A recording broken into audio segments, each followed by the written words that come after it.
This video will help you sleep and relax. But before we begin, I would like to know which city you're from and what time you're watching this. Now, subscribe to the channel, relax, and let's begin.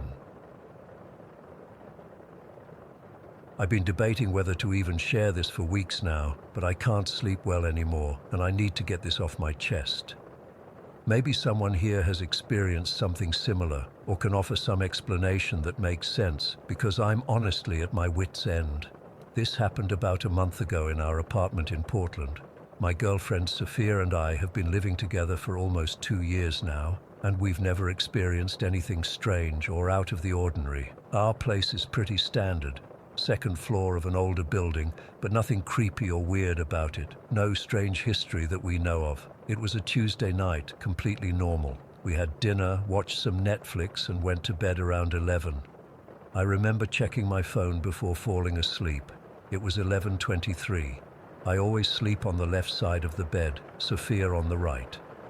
We both fell asleep pretty quickly. I was woken up by Sophia's scream, not like a horror movie scream, but this gasping, pained sound that jolted me awake immediately. My first thought was that she was having a nightmare, but when I turned over, she was sitting up, clutching her face, breathing really heavily. "What's wrong?" I asked, fumbling to turn on the bedside lamp. The digital clock on my nightstand read 3:22 a.m. Sophia was holding her hand over her right eyebrow, and I could see she was trembling. "Something just scratched me," she said, her voice shaking. I felt it. It woke me up. At first I thought she meant she'd scratched herself in her sleep, but when I moved her hand away from her face, my stomach dropped. There was a deep, angry red scratch running from her right eyebrow up into her hairline. It wasn't bleeding heavily, but it had definitely broken the skin. It was fresh and raw looking. "Holy shit," I remember saying. "How did that happen?" Sophia looked terrified. "I don't know. I was asleep and then suddenly felt this sharp pain dragging across my face. It literally woke me up, Elijah. I didn't do this to myself. I got up and turned on the overhead light to get a better look. That's when we noticed there were actually more scratches. There was another one running from her right thumb up to her wrist. A straight line that had a weird skip in the middle, like whatever caused it had lifted and then pressed down again. There were also these small dots on her forehead that looked exactly like fingernail impressions, and a smaller scratch under her right eye. The scratches were all on the right side of her face and arm. The pattern was too deliberate to be random. They weren't just surface scratches either. They had depth to them, especially the one by her eyebrow. My first reaction was to think logically. I checked Sophia's nails. They were short, rounded, and definitely not sharp enough to cause those kinds of scratches. Plus, she would have had to somehow scratch herself with her left hand to get the right side of her face, which seemed unlikely given the angle and precision of the marks. "Did you feel anything else? Hear anything?" I asked her, trying to stay calm while inspecting the scratches. "No," she said, "just the pain. It felt like someone dragged something sharp across my skin. It woke me up instantly." We went to the bathroom so I could clean the scratches with some antiseptic. Under the brighter light, they looked even more unsettling. They were so clean, almost like they'd been made with a razor. The one on her arm especially. It was so straight, except for that weird skip in the middle. After cleaning them, we started methodically going through every possible explanation. Sophia was wearing 2 rings to bed, but they were smooth bands without any sharp edges. I checked them anyway. Nothing that could cause those kinds of marks. I searched our bed thoroughly, pulling off all the sheets and checking every inch of the mattress and pillows for anything sharp or pointed. Nothing. We don't have any pets that could have scratched her. Our windows were closed and locked, and we're on the 2nd floor anyway. I even checked my own hands and nails. Not only were my nails trimmed short, but I had been sleeping on the opposite side of the bed, facing away from her. There's no way I could have reached over and scratched her without waking up myself or her noticing. The thing that kept bothering me was that Sophia didn't just wake up and find scratches on herself. The act of being scratched, the pain itself, is what woke her up. That meant it happened while we were both asleep, and something or someone caused those scratches in real time. I'm a pretty light sleeper too. If Sophia had been thrashing around or scratching herself hard enough to make those marks, I would have definitely woken up. She doesn't have any history of skin conditions, sleep disorders, or anything like that. The only movement she sometimes makes in her sleep is kicking her legs a bit when she's first falling asleep, but that's it. By this point, it was around 4 in the morning and we were both pretty freaked out. We checked the whole apartment, closets, under the bed, behind furniture. We even checked the front door and all the windows to make sure they were still locked. Everything was normal. I don't understand, Sophia kept saying. I felt it happen. Something scratched me. We tried to stay rational. Maybe there was something sharp stuck in her pajamas? We checked. Nothing. Maybe she had an allergic reaction, but that wouldn't explain the distinct scratch patterns or the pain that woke her up. We even checked the ceiling above our bed, thinking maybe some plaster or something had fallen, but it was intact. There was nothing that could explain what happened. The scratches themselves were the most disturbing part. They all seemed to come from the same side, all had the same clean precision to them. The one on her arm especially bothered me. That skip in the middle made it look like whatever made it had intention, had lifted and then deliberately continued the scratch. By 5 a.m., we were both sitting on the couch with all the lights on, unable to go back to sleep. We didn't talk much. What was there to say? We had eliminated every logical explanation we could think of. Maybe I should see a doctor, Sophia suggested, but we both knew what a doctor would say. The scratches were real, but there would be no medical explanation for how they got there.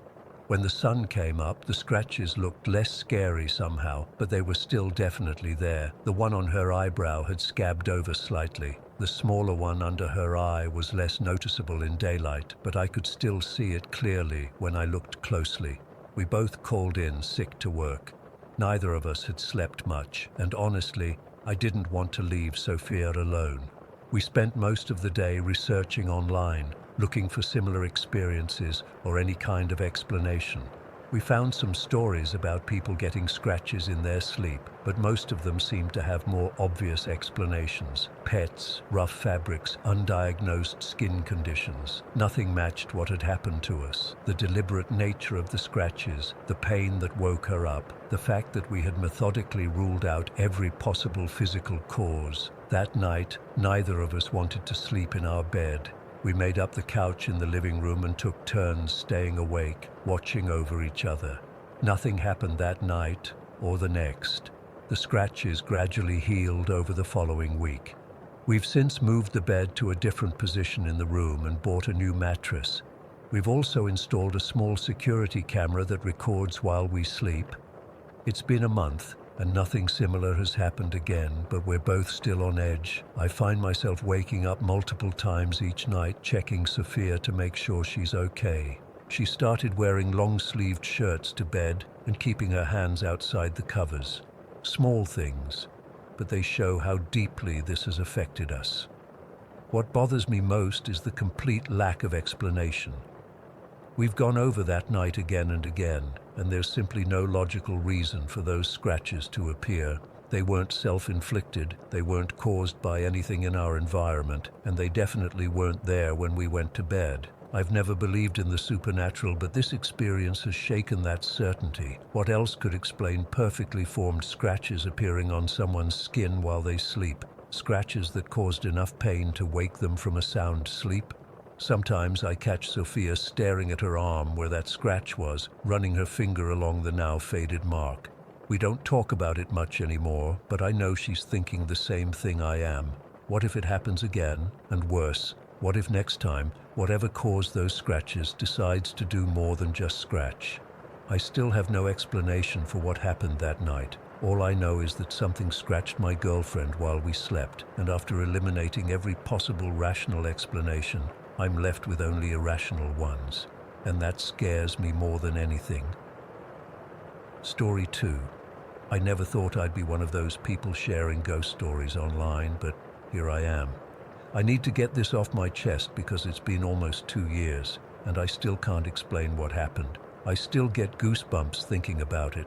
This happened when I was 17, during a regular school night in October. Nothing special about that day, just a normal Tuesday. I'd stayed up late doing what every teen does, mindlessly scrolling through TikTok, checking Instagram, texting friends about nothing important. You know, the usual stuff when you should be sleeping but aren't. My bedroom wasn't anything special. Just your average teenage girl's room with posters on the walls, clothes scattered around, sorry mom, and my bed pushed against the wall. The important detail here is that I had this full-length mirror directly across from my bed. It was this old-fashioned thing with a wooden frame that my mom found at a garage sale. I never thought much about it being there. It was just convenient for checking my outfit before school. That night, I remember checking my phone one last time around 2:30 in the morning and thinking, crap, I'm going to be so tired tomorrow. I put my phone on the charger, turned onto my right side facing the wall and that mirror, and closed my eyes. I remember being super tired, that heavy eyelid feeling where you know you're about to crash hard. I must have fallen asleep almost immediately, that deep, heavy kind of sleep where you usually don't wake up until morning. I've always been a really deep sleeper. My mom jokes that a tornado could hit our house and I'd sleep through it. Once I'm out, I'm out. Which is why what happened next was so weird. My eyes just opened, not gradually, not because of a noise. They just snapped open, like someone had flipped a switch in my brain. It was the strangest feeling, like something had pulled me from deep sleep into complete alertness in a split second. No grogginess, no confusion about being awake, just instantly alert, and that's when I saw it. Standing between my bed and the mirror was this, I don't even know how to describe it properly. It was shaped like a person, a small person, maybe a child, but it wasn't solid. It was like an outline, a transparent white border with nothing inside, like someone had drawn a person's silhouette with glowing chalk, but left the inside empty. The outline was crystal clear against the darkness of my room. The worst part, it was facing me directly.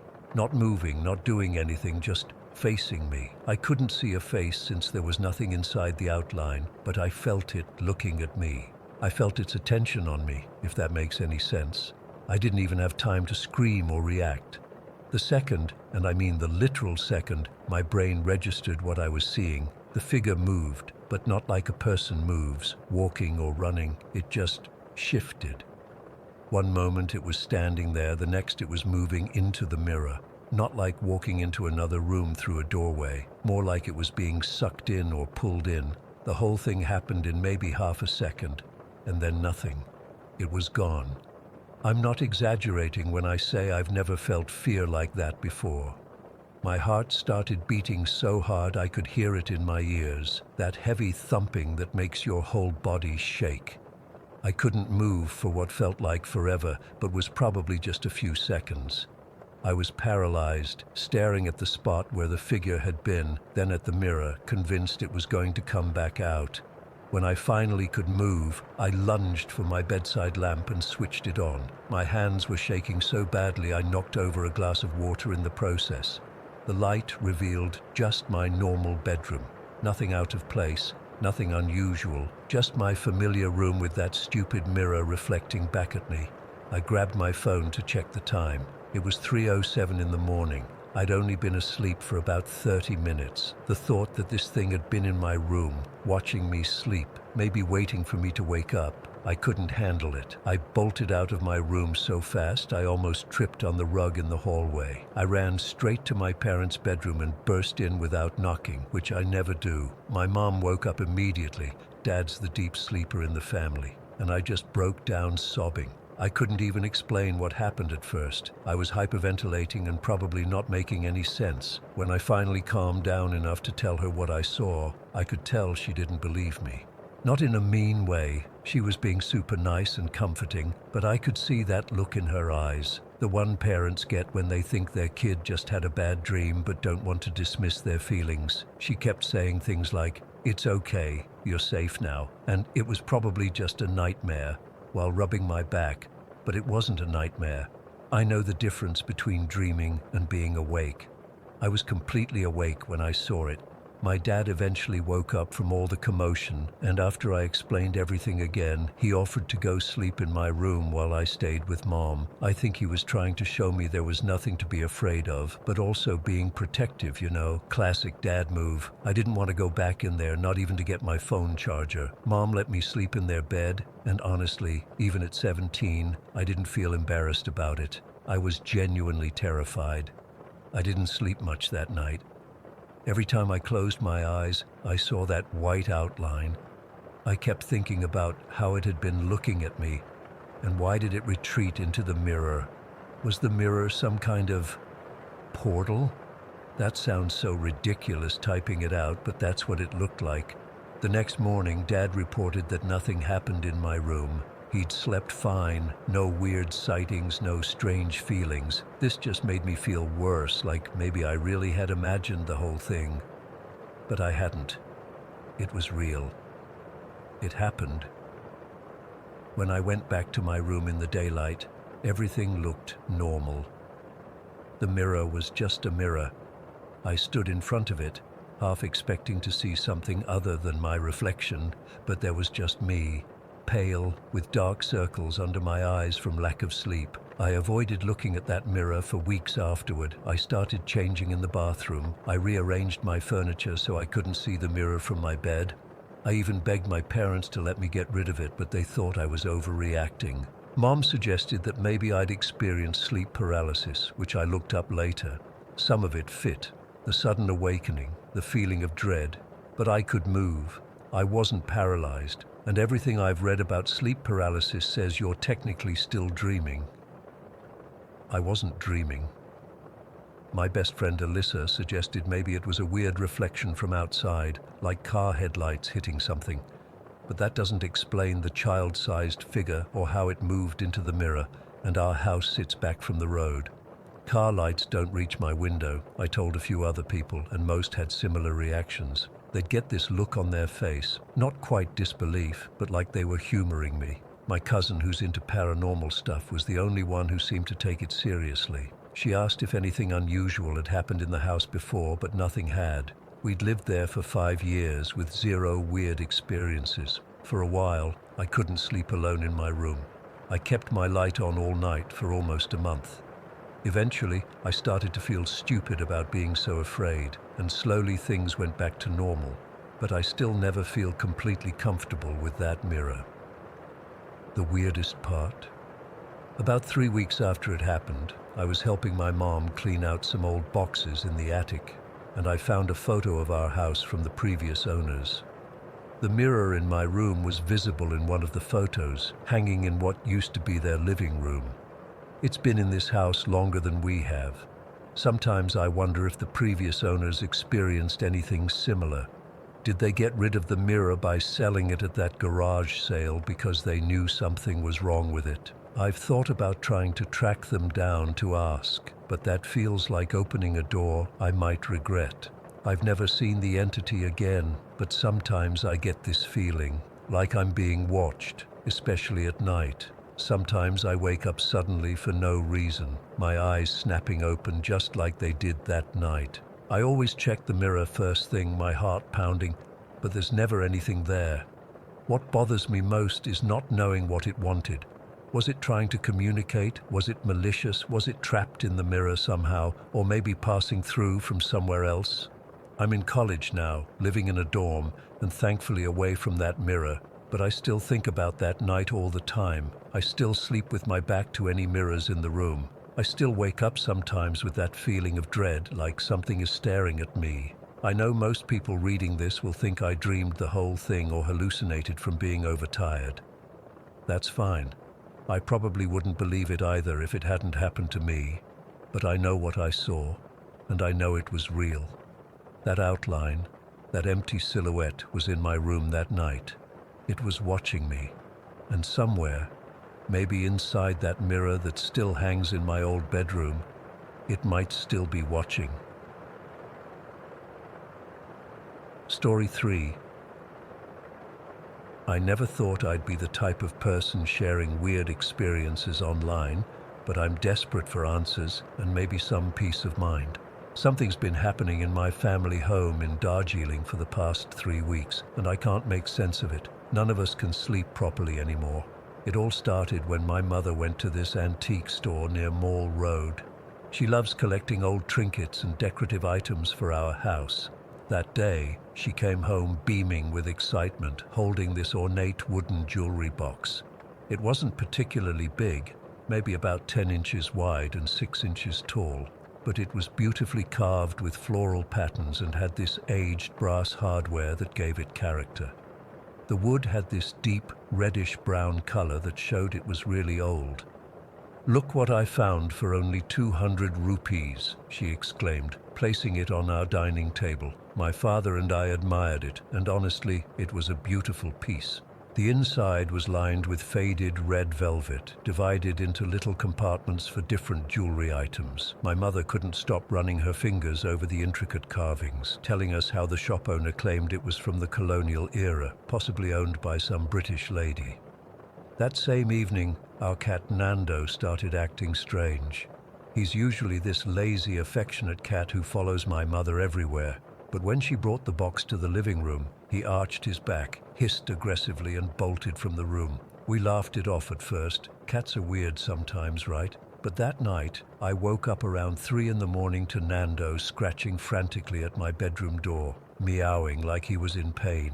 When I opened the door, he rushed in and hid under my bed. I tried coaxing him out, but he refused to move.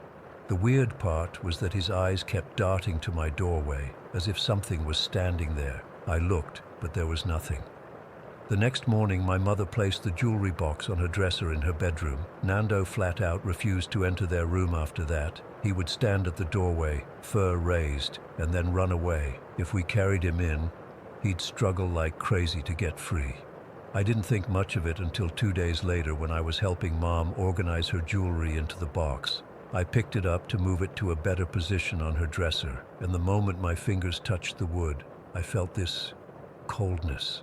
Not like normal cold wood, but a deep, penetrating chill that seemed to seep into my bones. I remember pulling my hand back quickly, but Mom didn't seem to notice anything unusual. That night I had the most vivid dream I've ever experienced. I was standing in an unfamiliar room with high ceilings and large windows draped with heavy curtains. An elderly woman sat at a vanity table, opening that same jewelry box. She placed a pearl necklace inside, then looked directly at me through the mirror. Her eyes were completely white, no pupils, no irises, just white.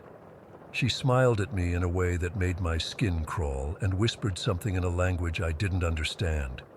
I woke up, gasping for air, drenched in sweat. The weird part. The next day, my aunt called to tell us she was sending my mother a pearl necklace that had belonged to our grandmother.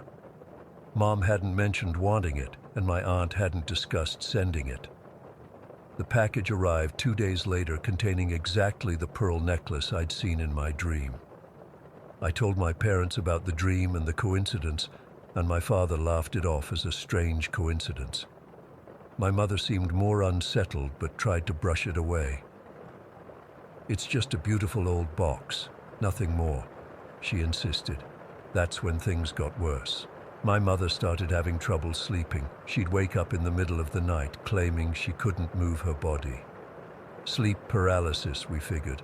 But one particular night, about a week after buying the box, she woke up screaming. My father and I rushed to their bedroom to find her sitting up in bed, clutching her throat and sobbing. "She was choking me," she kept saying between gasps. An old woman with white eyes was sitting on my chest, choking me. The description sent chills down my spine. It was exactly like the woman from my dream. My father tried to calm her down, saying it was just a nightmare, but I could see the fear in his eyes too. That morning, we noticed faint bruising around my mother's neck, like fingerprints. I suggested getting rid of the box, but Mom refused, saying it was probably just stress causing her nightmares. She did agree to move the box from their bedroom to the living room cabinet, hoping that would help her sleep better. It didn't. 3 nights later, I was awakened by a loud thump and my father shouting. I ran out to find my mother at the bottom of our staircase, clutching her arm in pain. She had fallen down the stairs. Or rather, as she insisted while we drove to the hospital, she had been pushed. "Someone pushed me from behind," she kept saying, her face pale with shock. I felt hands on my back, shoving me forward. The doctor confirmed she had fractured her arm. As he set the cast, he asked if she had been experiencing dizziness or balance issues. She hadn't. She was in perfect health and she knew what she had felt. On the way home from the hospital, my father finally admitted something he'd been keeping to himself. For the past few nights, he'd been seeing an old woman standing on the balcony adjoining their bedroom. At first, he thought it was just shadows playing tricks, but the night before, he'd clearly seen her silhouette against the moonlight, a hunched figure with what looked like a bun of white hair. "I've also been hearing footsteps in the hallway at night," he confessed, his knuckles white as he gripped the steering wheel. "And sometimes I feel someone touch my shoulder when I'm alone in a room." By this point, we were all thoroughly freaked out. Even my father, who's the most skeptical person I know, agreed that we needed to get rid of the jewelry box. Whatever connection it had to what was happening, it wasn't worth keeping. When we got home, I went straight to the living room cabinet where the box was kept. But it wasn't there. We searched the entire house, every cupboard, every drawer, under every bed. The box was gone. "Did you move it?" my father asked my mother, who shook her head, looking terrified. "I haven't touched it since we put it in the cabinet," she whispered. "We tore the house apart looking for that box. It had simply vanished." That's when I truly started to panic. Whatever was attached to that box didn't want to leave. That night, none of us wanted to sleep alone. We all camped out in the living room, lights on, taking turns staying awake. Around 2 in the morning, when it was my watch, I heard distinct footsteps on our wooden floor, slow, dragging steps that seemed to circle the sofa where my parents slept. I sat frozen, afraid to move, as the footsteps made their way around the room. Then I felt it. Cold breath on the back of my neck. I wanted to scream, but couldn't make a sound. The temperature in the room dropped so suddenly that I could see my breath.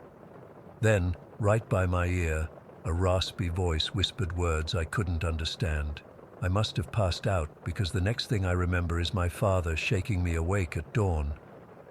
I told them what happened, and we made a unanimous decision. We needed help. We called a local pandit my grandmother knew, explaining our situation. He arrived that afternoon, performed some rituals, and told us the house needed cleansing. As he burned incense and recited mantras, he explained that sometimes objects carry attachments, spirits or energies that cling to them. "This spirit is angry," he told us. "It doesn't want to leave." The cleansing seemed to help for a couple of days. No nightmares, no sightings, no strange sounds. We started to relax a little, thinking perhaps it was over. Then yesterday, while I was alone in the house, I went to my room to get a book and froze in the doorway. There, sitting on my desk, was the jewelry box, just sitting there as if it had never been missing. I stood paralyzed with fear, unable to move or call out. As I watched, the lid slowly opened by itself, and from inside came the sound of a woman humming a melancholy tune. I backed out of the room, fumbling for my phone to call my parents, when every light in the house went out simultaneously. In the sudden darkness, I heard those dragging footsteps coming down the hallway toward me. Slow, deliberate, coming closer. I ran blindly for the front door, fumbling with the lock in the dark. Just as I got it open, something cold grabbed my wrist. I yanked free and ran outside, not stopping until I reached our neighbor's house. My parents came home to find me there, shaking and incoherent. When we finally went back to our house together, the jewelry box was gone again. But on my desk was a single pearl, rolled to the center. That was just yesterday. We've all slept at a hotel last night, and we're looking into having the house blessed by religious leaders from different faiths. My father's talking about selling the house, but I'm afraid whatever this is might follow us. The pandit warned us not to try communicating with whatever entity is attached to the box. He believes it's the spirit of the box's previous owner who doesn't realize she's dead. Or worse, knows she's dead but refuses to move on. I'm writing this from the hotel room while my parents are meeting with a real estate agent. I just looked up and saw a pearl rolling across the floor, coming to rest at my feet. No one in our room has pearls. The bathroom door is closing slowly by itself. I don't know what to do. This thing has followed us here. Story 4. I still don't like to talk about the house on the moors. I've tried to explain what happened to therapists over the years, but they always chalk it up to the trauma of my parents' divorce. They say kids create monsters to explain the scary things adults do. But I know what I experienced wasn't just in my head. That house wanted us gone. We moved there when I was 8. My parents were so excited about finding an affordable modern home in such a beautiful location. Northern England's moors are gorgeous in their own stark way, and our little hamlet was picturesque. Stone cottages, narrow lanes, the whole storybook scene. Our house was newer though, built in the 70s. Nothing special to look at, just a 2-story box with big windows and a small garden. Mum was pregnant with my little sister when they found the place. Dad kept saying how perfect the timing was, how we'd grow up in this beautiful spot with fresh air and space to run around. I remember the estate agent seemed nervous when showing them around, rushing through certain rooms. Now I understand why. From the first night, something felt wrong. I can't explain it properly. The house was physically bright, with those big windows and cream-colored walls. But it felt dim, like the light couldn't properly fill the space, like the house was drinking it in. My bedroom was the worst. It was a decent size, painted yellow, my favorite color at the time, but the corner near my wardrobe felt heavy. That's the only way I can describe it. When I'd lie in bed, I'd feel something watching me from that corner. I started sleeping facing the wall instead of the room. The first really freaky thing happened about 2 months after we moved in. Mum had gone to bed early with a migraine, and Dad was working late. I was supposed to be asleep, but I'd snuck downstairs to watch TV with the volume turned low. It was around 2 in the morning when I heard it, a woman's voice, right next to my ear, commenting on the washing powder advert that was playing. "That won't get your whites clean, dear, clear as day," in a crackly old person voice. I nearly pissed myself. I ran upstairs and dove under my covers, heart racing so fast I thought I'd be sick. I told Mum the next day, and she laughed it off, said I must have been half asleep and dreaming. But I wasn't. I know what I heard. Things escalated slowly after that. I was big into making stop-motion videos with my toys back then.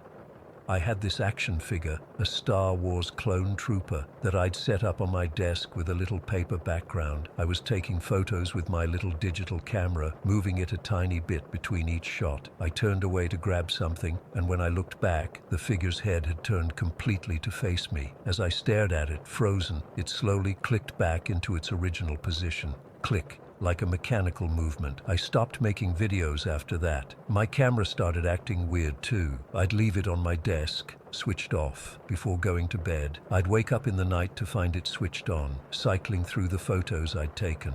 Not quickly, but slowly. Click, pause, click, pause. It would linger longer on pictures with me or my sister in them. When I told my dad, he checked it over and said it must be faulty. He promised to get me a new one for Christmas, but I didn't want another camera after that. It wasn't just me experiencing things. Our neighbor Ethan, who was a few years older than me, refused to come over after a while. When Mum asked his mother why, she reluctantly told us that Ethan had seen floating lights in our living room when he was waiting for me to get ready one day. He described them as glowing orbs that moved in circles, like they were dancing. He'd run home and wouldn't come back. My grandmother came to stay with us for a week when my sister was born. She was a no-nonsense type, never believed in that nonsense, as she called anything supernatural. The second night of her stay, she came down to breakfast looking exhausted. When Mum asked if everything was all right, she muttered something about strange dreams and changed the subject. It was only years later she told me what she'd seen. golden orbs floating gently around the guest bedroom, like fireflies but bigger and brighter. Another time, during Halloween, we had this little decorative dollhouse that played spooky sounds when you pressed a button. My grandmother was alone in the house one afternoon while we went shopping. When we came back, she was sitting in her car in the driveway, white as a sheet. The dollhouse had started playing its witch cackle and flashing its lights on its own, she said. She'd unplugged it, but it kept going. She refused to go back inside until we got home. The house had these old-fashioned glass doors between the rooms, the kind with frosted, textured glass. Multiple times, all of us, me, Mum, Dad, even visitors, would see shadows moving across the living room when no one was in there. Not just vague shapes, but distinct human-like shadows, walking slowly from one side to another. Dad would always jump up to check, but there was never anyone there. The worst part wasn't the scary stuff, though. It was what the house did to us. My parents had been so happy when we moved in. I remember them dancing in the empty living room on moving day, laughing as they twirled around with the boxes still unopened. Within a year, everything changed. Mum became jumpy and nervous. She'd been this confident, outgoing person who was always organizing community events, but she started spending more time in bed. She'd say she felt like someone was always watching her, following her around the house. Dad dismissed her fears at first, but then he changed too. He became angry all the time. Little things would set him off. A cup left on the counter, a door left open. He started staying late at work, and when he was home, he barely spoke to us. I overheard Mum crying on the phone to her sister one night, saying she didn't recognize him anymore, that it was like living with a stranger. When I was 10, Dad moved out. He'd been having an affair with someone from work. Mum fell apart. She started drinking in the evenings, just a glass of wine at first, then more. She'd sit in the dark living room with the TV on mute, staring at nothing. And me, I started having dreams. Not normal kid dreams, but vivid, detailed dreams about things that then happened. I dreamt about my teacher breaking her arm a week before she fell on an icy patch in the school car park. I dreamt about my aunt announcing she was pregnant the night before she called with the news. It freaked everyone out, especially when I started saying things I couldn't possibly know, like telling my mum's friend that she should check her brake fluid because I'd seen her car crashing. 3 days later, her brakes failed at a junction. Thankfully, she was driving slowly. Adults would get this look when I was around, part fear, part discomfort. Kids picked up on it and started avoiding me at school. My best friend Hannah's mum stopped letting her come for sleepovers after I apparently talked in my sleep about a man standing over her bed. The house seemed to enjoy making us miserable and scared. The computer in the living room would switch itself on in the middle of the night, always opening explicit websites despite the parental controls Dad had installed. The smoke alarms would go off at 3 in the morning, screaming through the house until we were all awake and terrified, only to stop the moment Dad got the ladder out to check them. We changed the batteries, had electricians in, nothing helped. It was like the house was feeding off our fear and unhappiness. The worse things got between my parents, the more intense the activity became. After Dad left, it ramped up even more, like it knew Mum was vulnerable. Years later, after we'd finally moved out, my dad told me something that still chills me. My father was a tough guy, special forces background, the kind of man who prided himself on facing danger without flinching. He confessed that he'd never been able to sleep with the hallway light off in that house. He'd felt something watching him, something that hated him. He said sometimes he'd wake up with the sensation of hands pressing down on his chest, unable to move or breathe. This from a man who'd always laughed at ghost stories and told me there was a logical explanation for everything. After we left, I did some research on the house. Turns out we weren't the first family it destroyed. The previous owners, a couple with 2 teenage boys, had gone through a messy divorce after living there for just 3 years. Before them, another family had left after the husband developed severe depression and lost his job. The mother of the family before us had ended up turning the place into a drug den after her marriage collapsed, dealing from the same living room where we'd once opened Christmas presents. I sometimes drive past the old house when I visit my mum, who now lives in a bright flat in town. There's a young family living there now. From the outside, they look happy. Kids' bikes in the garden, cheerful curtains in the windows. But sometimes I see the mother standing at the upstairs window, looking out with this vacant expression, and I wonder if it's starting all over again. The real estate agent who sold it to my parents killed himself last year. No note, no explanation. I wonder if he knew what he was selling to unsuspecting families. I wonder if he could live with himself. I still have nightmares about that corner in my bedroom. Still wake up feeling like something's watching me. My current boyfriend thinks I'm just paranoid because I insist on checking closets and under the bed before I can sleep. How do you explain to someone that you once lived in a house that wanted to hurt you? A house that took a happy family and methodically tore it to pieces. Whatever was in that house, it wasn't just passing through. It lived there. It's probably still there. And sometimes, in my darkest moments, I think about warning the new family. But who would believe me? Whoever believes the kid with the overactive imagination? Story 5. I've always been fascinated by vintage clothing and the stories they hold. As a photography student, I'm constantly on the lookout for unique pieces to use in my portfolio.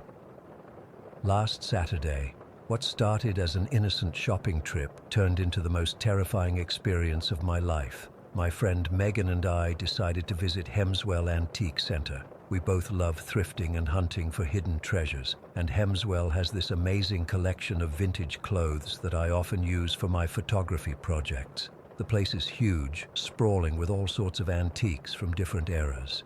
The musty smell of old furniture and clothing, the creaking wooden floors, I usually find it all so charming. We spent about an hour browsing through dusty shelves and crowded displays when I spotted it.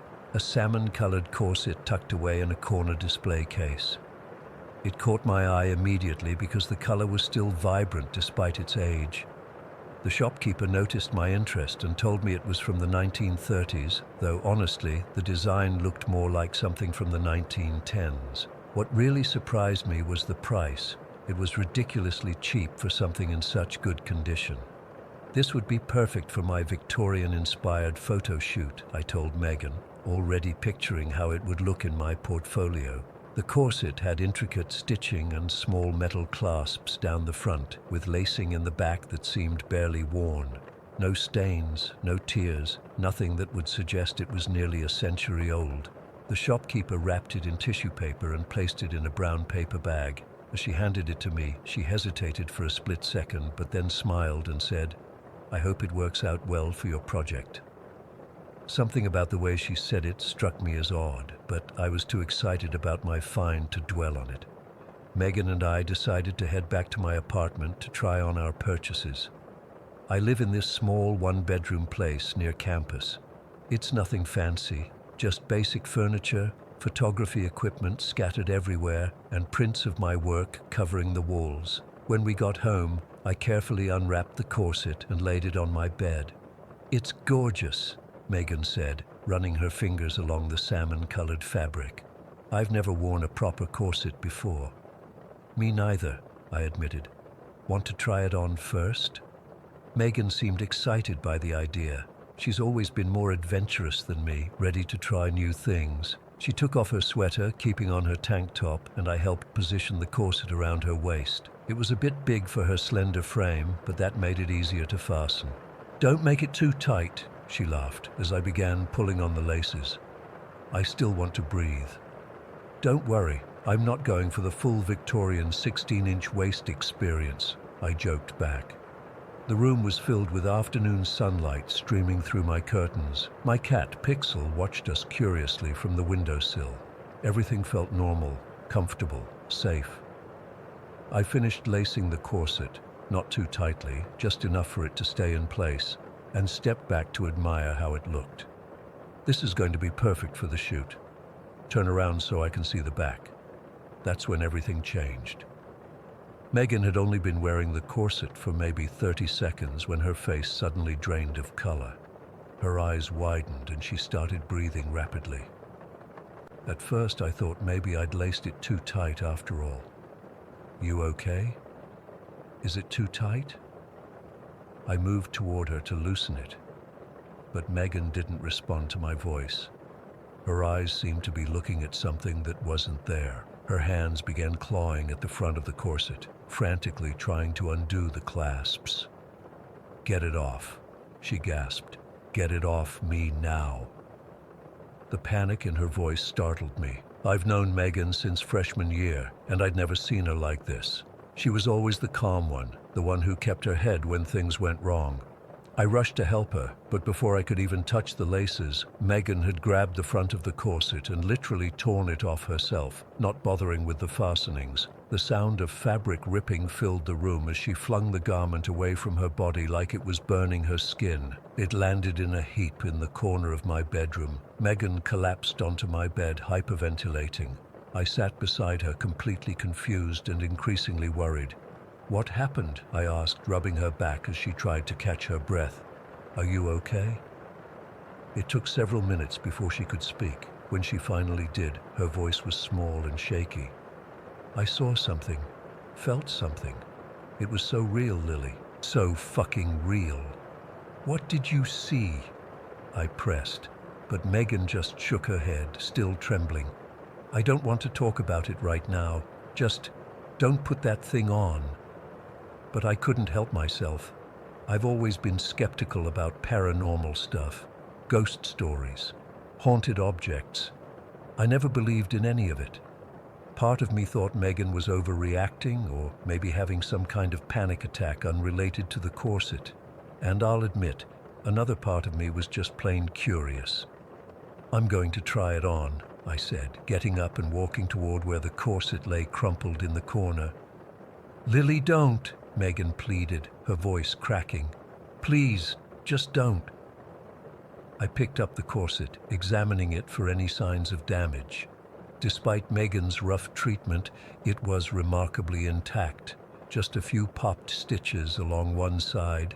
The fabric felt cool against my fingertips, almost unnaturally so for something that had been in a warm room.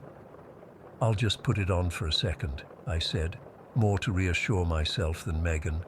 "If I feel anything weird, I'll take it off immediately." Megan sat on the edge of my bed, hugging herself and watching me with fearful eyes as I positioned the corset around my waist. I didn't ask for her help with the lacing, instead leaving it loose and focusing on fastening the front clasps. The metal was cold against my skin. One clasp. Nothing happened. Second clasp. I felt a slight chill, but I attributed it to nerves after seeing Megan's reaction. Third clasp. That's when my world changed.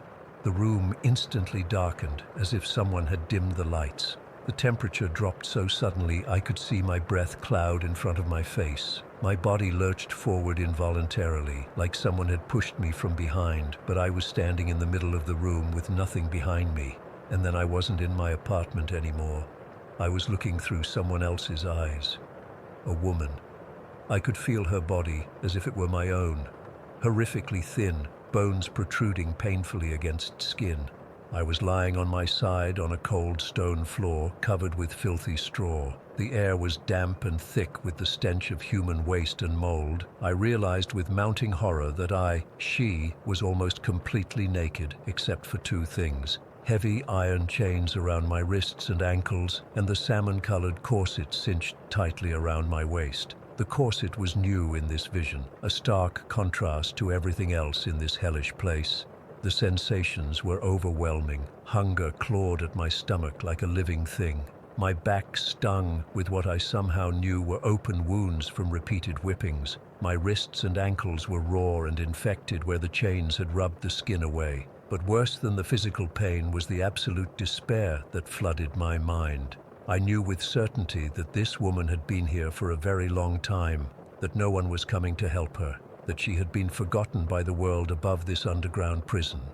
I tried to move, to escape this vision, but I was trapped in her experience. I could feel her shallow breathing, feel the rough stone against my cheek, feel the tightness of the corset restricting what little movement I had. Suddenly, there were footsteps approaching, heavy boots on stone. The woman's heart, my heart in this vision, began to race with fear. She knew what was coming. I felt her curl into herself, trying to become smaller, invisible. But the footsteps stopped right beside her, a man's voice, speaking words I couldn't understand, but somehow comprehended the meaning of threats, degradation, amusement at her suffering. I felt her terror, so complete and consuming that it seemed to replace the blood in her veins. Then came the sound of a belt being unbuckled, and the woman began to silently weep. Just as suddenly as it had begun, the vision ended. I was back in my apartment, gasping for breath, my fingers frantically working to unfasten the corset. Unlike Megan, I didn't tear it off. Some part of me was afraid to damage it further, as if that might somehow harm the woman I had just experienced. My hands were shaking so badly that it took me 3 attempts to undo the clasps. When the corset finally came free, I carefully placed it on my dresser, unable to simply throw it on the floor as Megan had done. I turned to look at my friend, who was still sitting on my bed, watching me with a mixture of concern and understanding. "You saw it too, didn't you?" she whispered. I nodded, not trusting my voice yet. My heart was still pounding, and I could feel cold sweat on my forehead. "What did you see?" I finally managed to ask her. Megan looked down at her hands. They were still trembling slightly. "Chains," she said simply. I felt chains and other things. We spent the next hour comparing notes, and what we discovered chilled me even more than the vision itself. We had both experienced exactly the same thing, seen through the eyes of the same woman, felt the same sensations, been in the same dungeon or basement with the straw and the filth. We described identical details that couldn't possibly be coincidence. The specific pattern of stones on the floor, the small window high up on one wall that let in barely any light, the sound of water dripping somewhere in the darkness. "How is this possible?" Megan asked, her voice still shaky. "It was so real, Lily. It wasn't like watching a movie or having a dream. I was her. I felt everything she felt." I didn't have an answer. I've never believed in ghosts or psychic phenomena, but there was no rational explanation for what had happened to us. The corset somehow contained memories, traumatic, horrific memories of abuse and captivity, and when we wore it, those memories transferred to us. The most disturbing part was how precise and detailed the visions were. This wasn't some vague impression of fear or sadness that could be explained away as suggestion or imagination. We had both been transported into the same specific moment in someone else's life, someone who had suffered unimaginably almost a century ago. We debated what to do with the corset. Megan wanted to burn it, but something stopped me from agreeing. What if destroying it somehow hurt the woman whose memories it contained? What if her story needed to be preserved, not erased, but keeping it felt wrong too? The thought of it sitting in my closet, holding all that pain and suffering, made me sick to my stomach. In the end, I wrapped it in a pillowcase and put it in a box under my bed until I could decide what to do. Megan left shortly after, still visibly shaken. She made me promise not to try it on again, which wasn't a hard promise to keep. That night, I barely slept. Every time I closed my eyes, I saw flashes of that stone room, felt the weight of those chains, experienced again the utter hopelessness of that woman's existence. I kept thinking about who she might have been and how she ended up in that situation. Was she imprisoned for some perceived crime? Was she the victim of some sadistic individual? How long did she suffer before death finally released her? And most disturbingly, why was her trauma so powerfully imprinted on that corset that it could reach across time to affect Megan and me? What kind of suffering leaves that kind of psychic mark?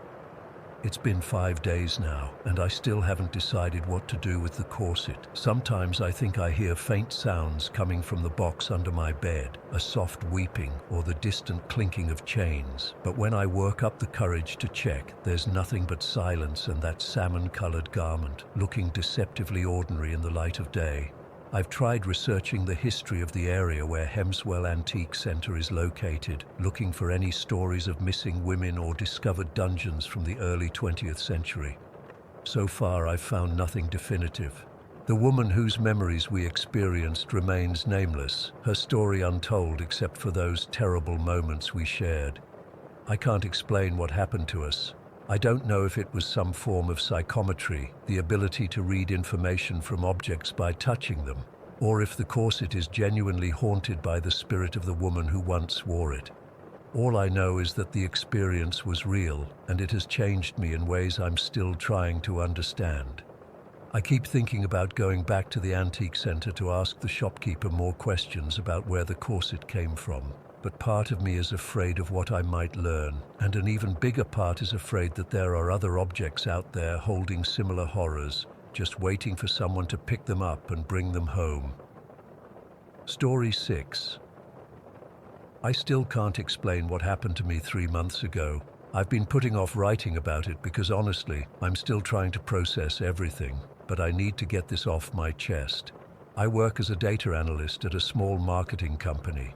Nothing fancy, just your typical office setup in a 2-story building that's probably from the 70s. During the day, it's completely normal. Fluorescent lights, the hum of computers, people chatting about weekend plans and complaining about clients. You know, regular office stuff. That night I was staying late to finish a project due the next morning. I hadn't planned to be there alone, but my co-worker Jen had to leave early to pick up her kid.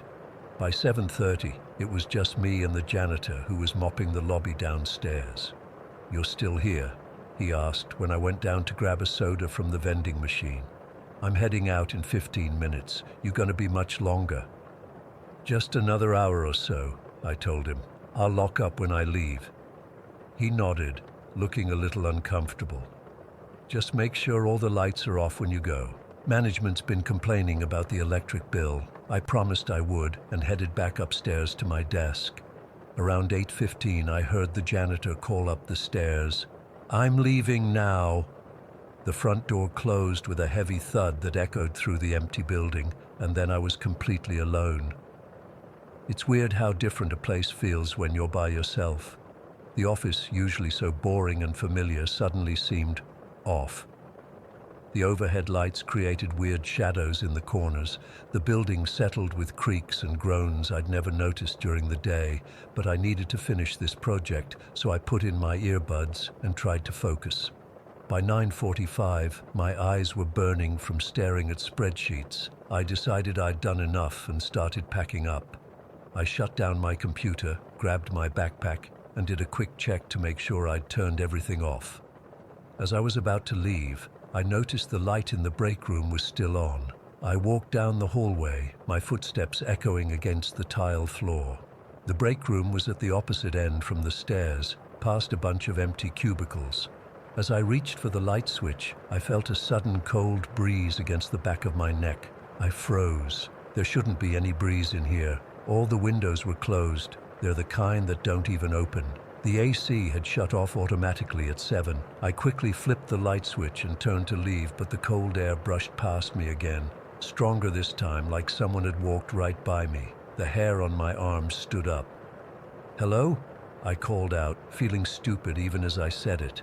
Nobody answered. Of course nobody answered. I started walking back toward the stairs, moving faster than before. The office felt different now. Hostile almost. The familiar cubicles looked like hiding spots in the dim emergency lighting. I was halfway to the stairs when I heard it. Footsteps. Running footsteps coming down the stairs from the roof access above our floor. I stopped dead in my tracks. The footsteps were heavy, deliberate, getting closer, but that was impossible. The roof access door had an alarm and a keypad lock. Nobody could be up there. "Who's there?" I called out, my voice embarrassingly shaky. The footsteps stopped. Then I heard a door close somewhere above me. My heart was hammering so hard I could feel it in my throat. I stood completely still, straining to hear any other sounds. For a few seconds, there was nothing. Then the footsteps started again, slower this time, deliberate, moving across the ceiling above me, directly above me. I couldn't move. It felt like my feet were cemented to the floor. The rational part of my brain was coming up with explanations. It's the building settling. It's the pipes. It's your imagination. but none of those made sense. What I was hearing were footsteps, heavy footsteps walking across the floor above me, which was supposed to be empty. Then they stopped, right above where I was standing. Something cold touched the back of my neck, and I swear it felt like fingers.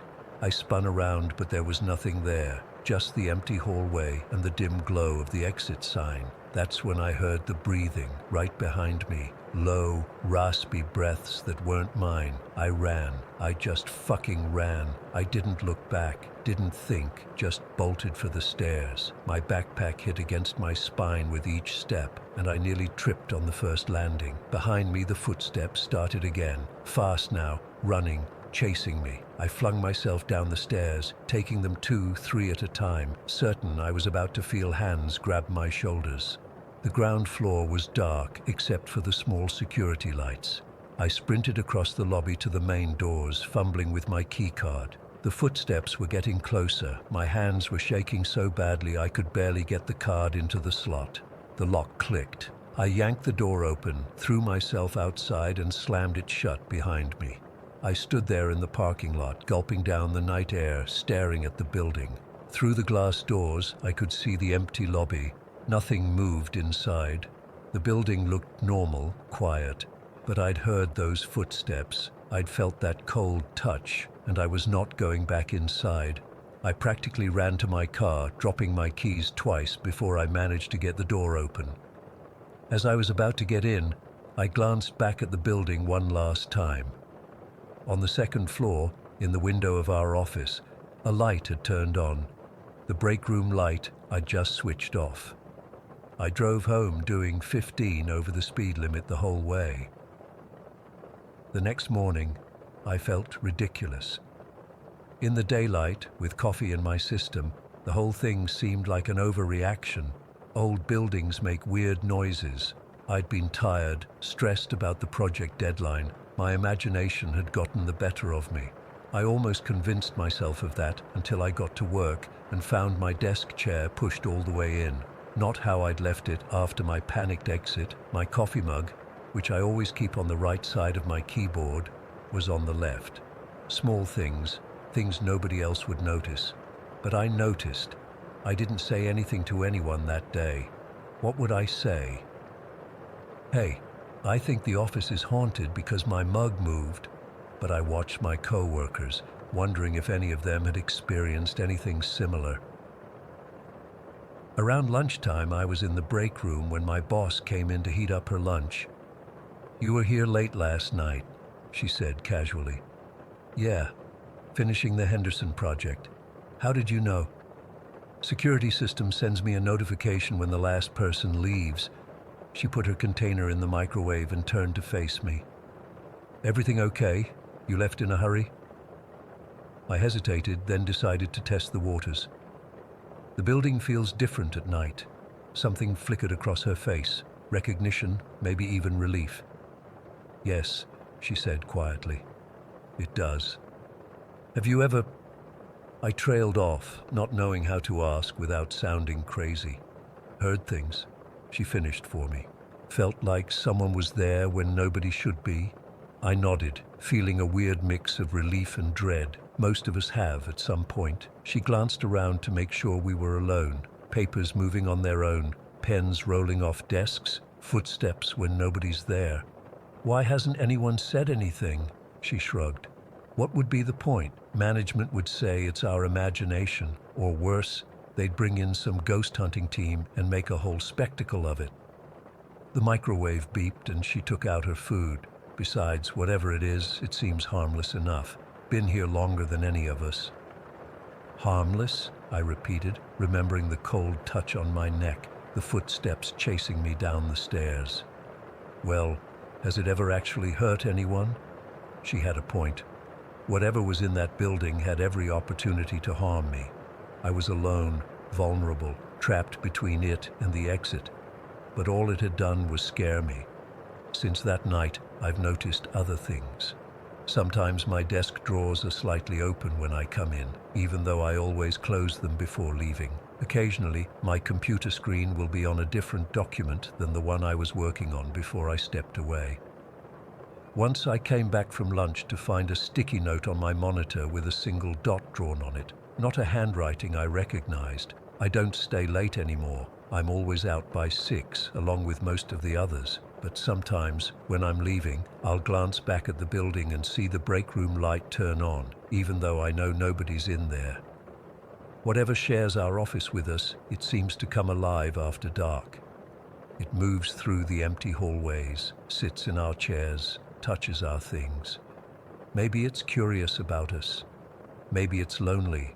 Or maybe it's just reminding us that when we go home at night, the building isn't really empty. I still don't know what to make of what happened that night. Part of me wants to go back after hours to see if I can communicate with whatever it is somehow. But another part of me remembers those footsteps running down the stairs, getting closer and closer, and I know I won't be staying late again anytime soon. The thing that keeps me up at night isn't fear, though. It's the thought that every day I sit at my desk, work on my computer, talk to my co-workers, and something watches me, something that only shows itself when we're gone. And sometimes, out of the corner of my eye, I swear I can see a shadow move when nobody's there, a cold spot in a warm room, a whisper just below the range of hearing. I don't know what it wants, but it's there, waiting for the lights to go out. Story 7. I never believed in ghosts or spirits or any of that supernatural stuff. I'm about as skeptical as they come, always looking for the logical explanation. That was until I moved into my first post-divorce home in Riverdale last year. It was a modest place built in 1974, nothing fancy, but it was all mine. After 15 years of marriage, sharing every decision and space with someone else, I needed something that was just mine. Something I could rebuild my life in. The first few weeks were a blur of unpacking and trying to figure out where everything should go. The house wasn't huge, 3 bedrooms, 1.5 baths, a decent kitchen, and a small laundry room off the back. It had good bones, as they say. The previous owner had kept it in decent shape, though the decor was definitely stuck in the early 2000s. It was around the 3rd week when I started noticing things. Nothing major at first, just little noises that didn't quite make sense. A soft thumping from the laundry room when I knew the washer and dryer weren't running. The sound of something being dragged across the floor when I was the only one home. I chalked it up to the house settling or the pipes being old. There's always a rational explanation, right? One Saturday morning, while I was out front attempting to make sense of the overgrown garden beds, my neighbor from across the street wandered over. She introduced herself as Sandy, a retired teacher who'd lived in the neighborhood for over 30 years. "You're settling in all right, Daniel?" she asked, eyeing my pitiful gardening attempts. "Getting there," I replied, wiping sweat from my forehead, still finding my way around. She nodded. Then after a moment of hesitation said, "Did the realtor tell you about Mrs. Callahan? The previous owner? Not much, just that the house was part of an estate sale." Sandy shifted her weight from one foot to the other. "Well, she was a lovely woman, lived here alone for almost 20 years after her husband passed. Sweet as could be, always baking something and sharing with the neighborhood." I sensed there was more to this story than neighborhood baking memories. What happened to her? "She died right here in the house," Sandy said softly. Peacefully, though, in her sleep. She was sitting in that old recliner she loved so much, the one in the living room by the window. She'd sit there for hours watching her shows. Sandy paused. "Nobody realized for a few days. The mail carrier noticed her papers piling up and called the police. I didn't know how to respond. Finding out someone had died in your new home should be unsettling, but oddly I found it somewhat comforting. Mrs. Callahan had died peacefully in a place she loved. There are worse ways to go." "I hope that doesn't bother you," Sandy added quickly. "No, not at all," I said. "It's part of the house's history." After Sandy left, I went back inside and looked at the recliner I'd kept from the previous owner. It was worn but comfortable. The kind of chair that molds to your body perfectly after years of use. I'd assumed it was left behind because it wasn't worth taking. Now I understood it had a deeper significance. That night, I sat in Mrs. Callahan's recliner and found myself talking out loud about my day. It wasn't a conscious decision. The words just came out naturally as if I was talking to a roommate. Work was a nightmare today, Mrs. C. My boss has impossible deadlines and the new software keeps crashing. It became a habit after that. Coming home and updating Mrs. Callahan's spirit, if she was even there, about my day. I'd tell her about the dating app disasters, my ex-wife's latest passive-aggressive text, or the promotion I was hoping for. It sounds crazy, but it was therapeutic in a way, like having a completely non-judgmental friend who just listened. The strange noises continued, particularly in the laundry room. Sometimes I'd hear what sounded like someone rummaging through the cabinets or pots and pans being moved around. The laundry room also served as a storage area for kitchen overflow, and I'd stored some rarely used cookware in there. Whenever I investigated, everything would be exactly where I'd left it. Last Friday was particularly rough. My ex had called to tell me she was getting remarried, my car needed expensive repairs I couldn't afford, and my boss had dumped a massive project on me with an impossible deadline. I came home feeling completely drained. I decided I needed to switch off my brain for the night. I dug out some cannabis edibles my friend had given me months ago, not usually my thing, but desperate times, ate half a gummy and settled into Mrs. Callahan's recliner. I found an old channel that played classic sitcoms and let myself zone out to episodes of I Love Lucy and The Golden Girls. The edible hit harder than I expected. I felt myself drifting off, sinking deeper into the recliner, imagining Mrs. Callahan doing the same thing countless times over the years.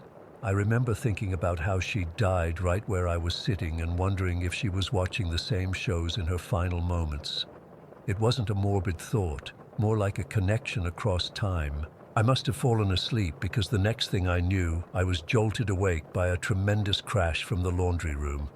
The TV was still on, playing some infomercial now. I fumbled for my phone to check the time.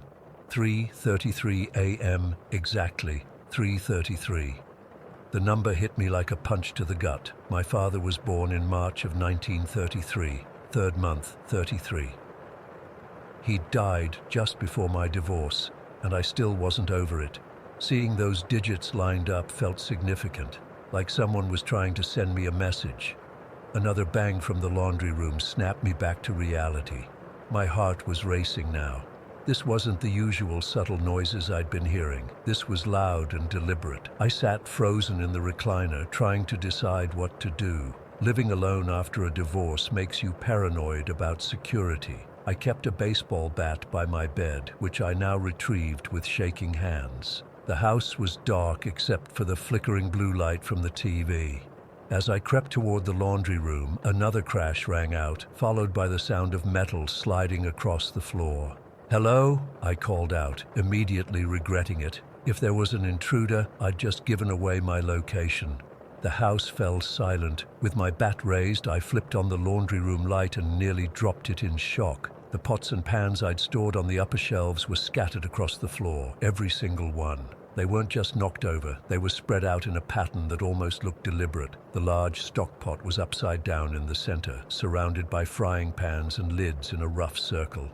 I checked the window, locked from the inside, no signs of tampering. The back door was still deadbolted. There was no way someone had broken in, done this, and left without a trace. My mind raced through explanations. An earthquake? But nothing else in the house was disturbed. A large rodent.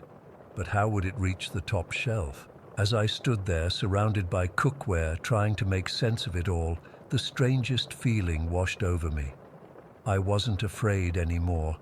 Instead, I felt a profound sense of recognition, like someone was trying to get my attention in the only way they could. "Mrs. Callahan," I whispered, feeling both foolish and hopeful. The house remained silent, but the air felt charged somehow, like the moment before a thunderstorm breaks. I checked my phone again, still 3:33 a.m. The time hadn't changed, which seemed impossible since I'd been investigating for at least a few minutes. Then, just as suddenly as it had started, the moment passed. My phone clicked to 3:34, and I felt a shift in the atmosphere, like a door closing somewhere deep in the house. I gathered up the pots and pans, placing them back on the shelves. As I picked up the last lid, I noticed something underneath it that made my throat tighten. A single butterscotch candy in a yellow wrapper, the exact kind my father used to keep in his pockets and give to me as a kid. I'd never bought these candies. They weren't in the house when I moved in. I would have noticed. I picked it up with trembling fingers, unwrapped it, and put it in my mouth. The familiar sweet taste brought tears to my eyes. I don't know how long I stood there in the laundry room, crying over a candy, but eventually I made my way back to the recliner. "Thank you," I said to the empty room. "Both of you." I slept in the recliner that night, and it was the most peaceful sleep I'd had since my divorce. The house has been quiet since then. No more crashes, no more unexplained noises. Sometimes I still talk to Mrs. Callahan, updating her on my day. I keep that butterscotch wrapper in my wallet. I've tried researching if Mrs. Callahan knew my father somehow, but I haven't found any connection. Maybe it was all just a coincidence. Maybe the cannabis edible made me imagine things or sleepwalk into the laundry room myself. The logical part of my brain still searches for explanations, but a different part of me, a part I didn't know existed until that night, believes that Mrs. Callahan was welcoming me to her home in her own way, and somehow she knew exactly when and how to reach me. I still sit in that recliner every evening. It's the most comfortable spot in the house. Sometimes, when I'm half asleep, I swear I can smell butterscotch and hear the faint laugh track of old sitcoms, even when the TV is off. And occasionally, right at the edge of sleep, I feel a gentle pat on my shoulder, like someone saying goodnight. Story 8. I've been a truck driver for 18 years. 18 years on the road means I've seen pretty much everything. Storms that turn day to night, roadkill the size of small children, and accidents that make you question whether you should keep driving at all. But nothing, and I mean nothing, prepared me for what happened 3 nights ago on Route 66. I'm still shaking as I type this. I haven't slept more than 2 hours at a stretch since it happened. Every time I close my eyes, I see her face. Every time I get in my rig, I smell it again. It was around 11:30 at night, that weird hour where your eyelids feel like they're made of concrete and the white lines on the highway start to hypnotize you. October in the desert gets cold at night, and I had my heater running full blast. The stretch of Route 66 I was on hadn't seen another vehicle in at least 40 minutes. Just me, my headlights, and miles of darkness. I'd been hauling furniture from Albuquerque to Los Angeles. Nothing exciting. The radio reception was garbage, so I had been listening to the same 3 podcasts on repeat for hours. I was starting to get that dangerous highway hypnosis, where your mind wanders while your hands stay on the wheel. I rolled down the window to get some cold air on my face when I saw her. At first, I thought it was a trick of the light, maybe a reflection off a road sign or something. But as I got closer, I could make out a figure on the side of the road. A woman. She was waving frantically the way people do when they're desperate. Now, I'm not stupid. Every trucker knows you don't pick up hitchhikers, especially not at night, especially not when they're alone on desolate stretches of highway. But something about her seemed genuinely distressed. She was wearing this white dress that seemed way too thin for the cold night air, and she looked absolutely terrified. I slowed down, still not intending to stop, but as my headlights fully illuminated her, I saw her face clearly. She couldn't have been more than 25, with this pale, frightened expression. Her eyes locked with mine through the windshield, and I felt this weird jolt, like static electricity, but inside my chest. Before I knew what I was doing, I was pulling over. "Thank you," she said, as she climbed into the passenger seat. Her voice was soft, almost a whisper. "Thank you for stopping." I asked her what happened, if she needed me to call someone, but she just shook her head and stared straight ahead. She said her name was Eleanor and she needed to get away. That was it. No explanation of why she was out there or where she was going. I should have pressed harder, but she seemed so genuinely scared that I didn't want to make it worse, so I just told her I could take her to the next town, which was about 40 miles ahead. We drove in silence for a while. I kept glancing over at her, trying not to be obvious about it. Her dress was old-fashioned, like something from a black and white movie. Her hair was done up in these tight curls that women don't really wear anymore. I figured maybe she was coming from a costume party or something. That's when I noticed two things that made the hair on the back of my neck stand up. First, it was getting colder in the cab. Not just a little colder, but like someone had suddenly opened a freezer door. I checked the temperature controls. The heater was still cranked all the way up, but I could see my breath in the air. Second, there was a smell. At first it was faint, like flowers, but not fresh ones. More like flowers that had been sitting in water too long, when they start to rot. The smell got stronger as we drove, until it was so thick I could almost taste it. I was about to say something when Eleanor suddenly jerked upright in her seat. "Turn here," she said, pointing to a dirt road I hadn't even noticed. "Please, they'll find us if we stay on the main road." "Who's they?" I asked, slowing down but not turning yet. The dirt road looked like it hadn't been used in years. She just looked at me with these wide, frightened eyes. "Please," she repeated, "I'll explain everything once we're safe." Against every instinct I had, I turned onto the dirt road. The truck bounced and shuddered as we made our way down what was barely more than a trail. My headlights caught nothing but scrubby desert plants and the occasional boulder. After about 5 minutes of this, a shape loomed in the distance. As we got closer, I could see it was a house, or what was left of one. It was an old farmhouse, the kind they built in the 20s or 30s, 2 stories, wood frame, with a wraparound porch that was half collapsed. Most of the windows were broken and part of the roof had caved in. It looked like it had been abandoned for decades. "Stop here," Eleanor said, and I did. She opened the door and stepped out without another word. "Hey, wait," I called after her. "You can't stay here. This place isn't safe." She paused at the bottom of the steps leading up to the porch and looked back at me. For a second, just a split second, her face seemed to change. It got older, harder, like a photograph that's been left in the sun too long. Then she smiled, and she looked normal again. "This is my home," she said. "I'll be safe here." And then she walked up the steps and through the front door, which hung crookedly on its hinges. I sat there for a minute, engine idling, feeling like I should do something but not sure what. Call the police? But what would I tell them? I picked up a woman who asked to be dropped off at an abandoned house. They'd laugh me off the line. I was about to put the truck in reverse when I noticed something near the edge of my headlight's beam. A sign, half buried in the dirt. I got out of the truck. Don't ask me why, I still don't know. And walked over to it. It was an old wooden sign, the kind that real estate companies put up. Most of the paint had flaked off, but I could still make out some of the words. Former property of Grayson family. Eleanor Grayson, 1915 to 1940. May she rest in peace. I felt like someone had dumped a bucket of ice water down my spine. I ran back to my truck so fast I nearly tripped. As I scrambled into the cab, I caught a glimpse of movement in one of the upstairs windows of the house. A pale face, watching me, a woman in white. I tore out of there so fast I'm surprised I didn't blow my transmission.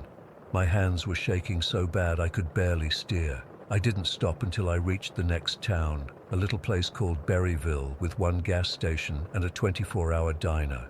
I stumbled into the diner like a drunk man, barely able to form words when the waitress asked if I was okay. When I finally managed to tell her what had happened, where I'd been, her face went completely white. "You picked up Eleanor," she said. It wasn't a question. My mouth went dry. "You know about her?" The waitress, her name tag said Darlene, nodded slowly. Every trucker who's worked this route long enough has a story about her. Eleanor Grayson. She was murdered by her husband in 1940, and they say her spirit is still trying to get away from him. She hitches rides with truckers, always asking to go to that old house. It burned down years ago, but she still sees it as her sanctuary. I must have looked like I was going to pass out because Darlene guided me to a booth and brought me coffee without me asking. As she set it down, she squinted at me. "You've got something on your jacket," she said. I looked down. There, stuck to my shoulder, was a single white petal. It looked fresh, like it had just been picked. I started to say, but then I remembered the smell in the truck. Rotting flowers. After 3 cups of coffee and a slice of pie I couldn't taste, I finally worked up the nerve to go back to my truck. Everything seemed normal as I approached it. No mysterious figures sitting in the passenger seat. No strange smells. I opened the door, and my heart nearly stopped. Sitting on the passenger seat was a single white flower. A gardenia, I think. It looked perfectly fresh, like it had just been picked. And it hadn't been there when I left the truck. I know it hadn't. I don't remember much about the rest of my drive. I know I didn't stop again until I reached Los Angeles, not even for gas or bathroom breaks. I made the delivery in a daze. My boss called yesterday to ask if I was ready for another haul, and I told him I needed some time off. He didn't argue. I've spent the last couple of days researching Eleanor Grayson. Turns out she was real. She was married to a farmer named Thomas Grayson, who killed her in a jealous rage when he suspected her of having an affair with a traveling salesman. Thomas claimed Eleanor had been planning to run away, but no one ever found any evidence of that. He was hanged for her murder in 1941. The flower is still sitting on my kitchen table. It hasn't wilted at all, even though it's been 3 days. Sometimes when I walk into the kitchen, I catch a whiff of that rotting smell before it disappears. I don't know if I can go back on the road. I don't know if I can drive past that spot on Route 66 again. What if she's waiting for me? What if next time she doesn't want to go to the old house? What if next time she wants to take me somewhere else? Story 9.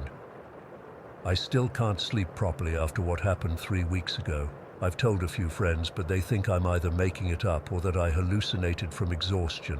I know what I saw, though. I know what followed me. I need to write this down before I convince myself it was all in my head. It was supposed to be a simple overnight drive to my cousin's cabin in northern Minnesota. I'd been planning this getaway for months. Just me, a lake, and absolute silence for 2 weeks. No boss, no roommates, no city noise. I left Chicago around 8 in the evening, figuring I'd drive through the night and arrive early morning. The cabin's pretty remote, about 30 minutes from the nearest town, so I wanted plenty of daylight to find it. The first few hours were perfect. Windows down, music up, that feeling of freedom you get on empty highways at night. I had my thermos of coffee, some snacks, and my GPS showing I'd arrive around 6 in the morning. I've always loved night driving. Something peaceful about being alone on the road while the rest of the world sleeps. Around 1 in the morning, I hit Highway 65, that long stretch that runs up through the Midwest. The traffic had thinned to almost nothing, just the occasional semi passing by. I remember checking my gas gauge and seeing I had just under half a tank. Plenty to get to the next town, but I decided I'd stop at the next gas station anyway, just to be safe. That's when my GPS started acting weird. The screen flickered a couple times before going completely blank. I tried restarting my phone, but nothing worked. No big deal, I thought. I knew the general direction, and Highway 65 would take me most of the way there. About 20 minutes later, fog started rolling in. Not unusual for that time of night near the wetlands, but it got thick fast, like unnaturally thick.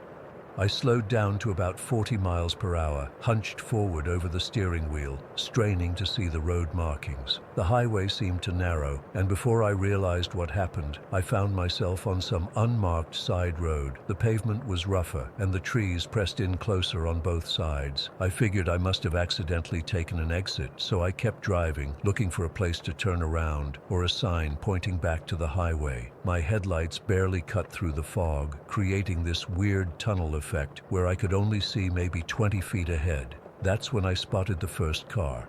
An old sedan, probably from the 90s, pulled off to the side with its hood up. No hazard lights, nothing.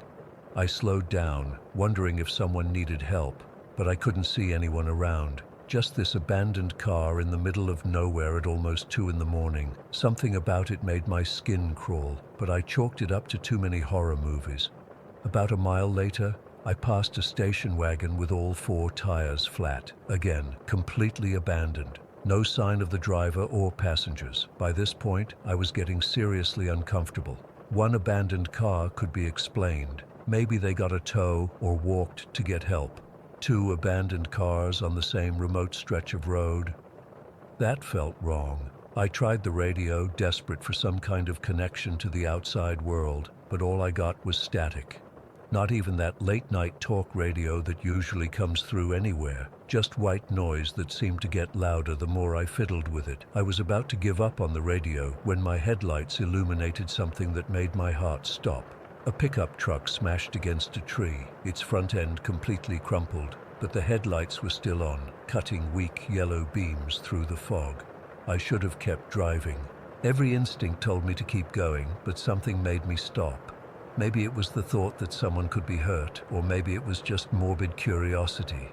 I pulled over, grabbed my flashlight from the glove compartment and got out. The air felt wrong immediately, cold and damp, but also heavy somehow, like it was pressing against me. The fog swirled around my legs as I walked toward the truck, and the only sounds were my footsteps on the gravel and the soft ticking of the truck's cooling engine. When I reached the driver's side, I shined my light through the window. The airbag had deployed and there was blood on the steering wheel, a good amount of it, but no driver. The door was hanging open, and there was a trail of blood drops leading into the woods. I called out, "Hello? Anyone there? Do you need help?" My voice sounded muffled in the fog, like it couldn't travel more than a few feet. No response. I followed the blood drops for about 10 feet into the trees before my courage gave out. The forest was pitch black beyond my flashlight beam, and I swear it felt like something was watching me from between the trees. I backed away slowly, keeping my light pointed at the darkness, and practically ran back to my car. When I got back, I immediately locked the doors and sat there for a minute, trying to calm down. I needed to find my way back to the highway and get help. I turned the car around, intending to head back the way I came, but something was different. The road ahead wasn't paved anymore. It had turned to gravel. I was positive it had been paved when I drove in, but now loose stones crunched under my tires. I thought maybe I'd gotten turned around somehow, so I kept driving, figuring any direction was better than staying near that truck. The fog was getting even thicker if that was possible, and my headlights created this eerie glow that bounced back at me. I could barely see the edges of the road. After about 10 minutes of driving in what felt like a complete void, I saw headlights in my rearview mirror. Relief washed over me. Another car meant other people, directions, maybe even a way back to the highway. I slowed down, hoping they would pass and I could follow them out, but the headlights stayed at the same distance behind me, matching my speed exactly. I sped up. They sped up. I slowed nearly to a stop. They slowed too, keeping that exact same distance. Then I recognized the headlight pattern. One was slightly dimmer than the other, tilted at an angle, exactly like the smashed truck I'd just examined, the truck that had been totaled against a tree. Panic hit me like a physical blow. I floored it, sending gravel flying as my car fishtailed before catching traction. The speedometer climbed. 40, 50, 60 miles per hour on this narrow gravel road I could barely see. Way too fast for these conditions, but terror had taken over. The headlights stayed right with me, never gaining or falling behind. Sweat soaked my shirt as I gripped the steering wheel so hard my knuckles turned white. Then as I rounded a curve, the road straightened out and the headlights suddenly accelerated, coming alongside me. I couldn't help it. I looked over. The truck was there, its front end still crumpled, windshield spider-webbed with cracks. But behind the wheel wasn't a person. It was, I don't even know how to describe it, like a shadow trying to take human form, a darkness deeper than the night around it, shifting and writhing in the driver's seat. Where a face should have been, there were just deeper patches of darkness, swirling like smoke. I screamed and jerked the wheel, nearly running off the road. When I looked again, the truck was gone, completely vanished, like it had never been there. I was hyperventilating, my vision starting to blur around the edges. I forced myself to slow down before I crashed, pulling over and putting my head against the steering wheel, trying to get my breathing under control. It's not real, I kept telling myself. Just exhaustion, just your mind playing tricks. When I finally looked up, I froze. Standing in the road ahead, barely visible in the fog, was a figure, tall, unnaturally tall, with limbs too long for its body. It wasn't moving, just standing there facing my car. I rubbed my eyes, certain I was seeing things, but when I looked again, there were more of them. 3, then 5, then more, standing in the mist on both sides of the road, all unnaturally tall and thin, all perfectly still. I put the car in reverse, but my rearview mirror showed more figures behind me, closing in a circle around my car. I was trapped. One of them started walking toward me, a jerky, uneven gait, like it was trying to remember how humans walk. As it got closer, I could make out more details, and God, I wish I couldn't. Its skin was pale gray and seemed stretched too tight across its skull. Where eyes should have been were just hollow sockets, but somehow I could feel it staring at me. Its mouth hung slightly open, too wide for its face. It reached my car and put its hand on the window, fingers too long, too thin, with one extra joint in each. The window fogged around its touch, ice crystals forming in the shape of its splayed hand. I've never moved so fast in my life. I slammed the car into drive and yanked the wheel hard, driving right between two of the figures. I swear I felt the car bump against something, but I didn't look back. I just drove, blind with terror, taking turns at random, just trying to get away. After what felt like hours but was probably only minutes, I came to a fork in the road. To the right, the gravel continued into darkness. To the left, through a break in the trees, I could see light. An orange glow like fire. I took the left fork, desperate for anything that wasn't darkness and fog. As I rounded the bend, I saw the source of the light. A car engulfed in flames, blocking the road completely. It was burning so intensely that the heat fogged my windshield even from 50 feet away. And standing on the other side of the burning car, watching me through the flames, was another figure. This one different from the others. Shorter, more human in proportion, but still wrong somehow. It raised its arm and pointed at me, and I swear I heard a voice in my head saying, "Turn back." I reversed so fast I nearly hit a tree, then spun the car around and took the right fork, driving faster than I should have. The road started to climb, winding up what felt like a small mountain, and suddenly I broke through the fog, just like that.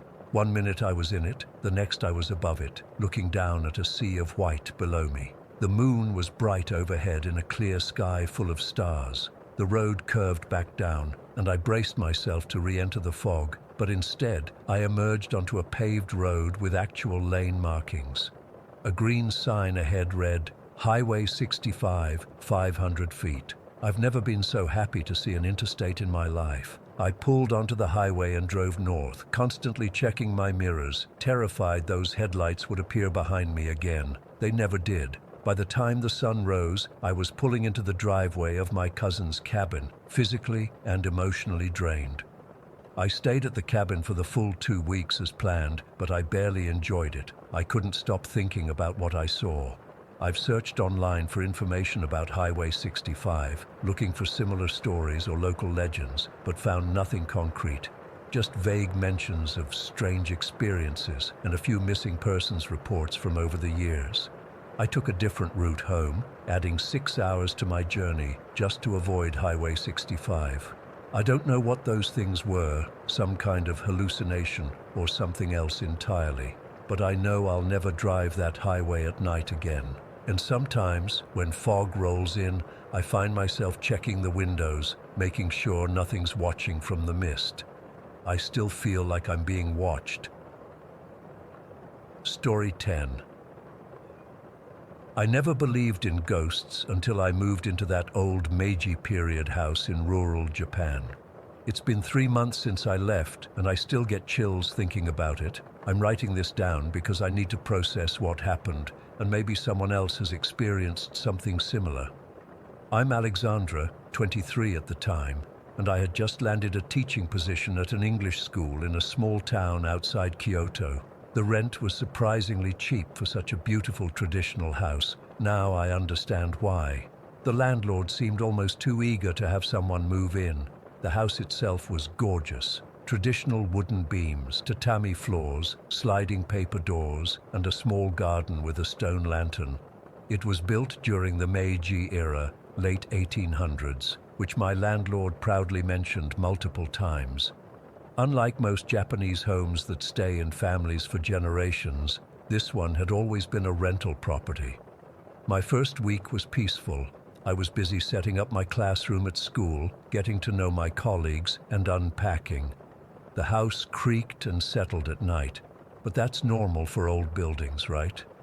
During my second weekend there, I was cleaning out a dusty storage closet and found a stack of old guest registers dating back to the 1950s. Most entries were in Japanese, but some were in English from foreign visitors. I thought it was a cool piece of history and put them on my bookshelf to look through later. That night, the scratching started. It was faint at first, like fingernails lightly dragging across the wall behind my futon. I'd jolt awake at around 3 in the morning, heart pounding, only for the sound to immediately stop. I told myself it was mice, but deep down, I knew mice don't stop the exact moment you wake up. After a week of disturbed sleep, my co-worker May agreed to stay over on Friday night. We had dinner, watched movies, and talked until late. Around 2 in the morning, we were both drifting off in my bedroom when a thunderous bang echoed through the house. It sounded exactly like someone slamming the bathroom door shut with incredible force. We both sat bolt upright. "What the hell was that?" May whispered. I grabbed my phone for light and we checked the entire house. The bathroom door was wide open. All doors and windows were secure. No one was there. No wind. Nothing that could have made that noise. "Old houses make strange noises," May said, but she didn't sound convinced. She left early the next morning, making an excuse about family obligations. The scratching continued nightly. I started sleeping with earbuds playing music, but sometimes I'd wake to find them pulled out, lying beside me. I began feeling watched whenever I was home alone.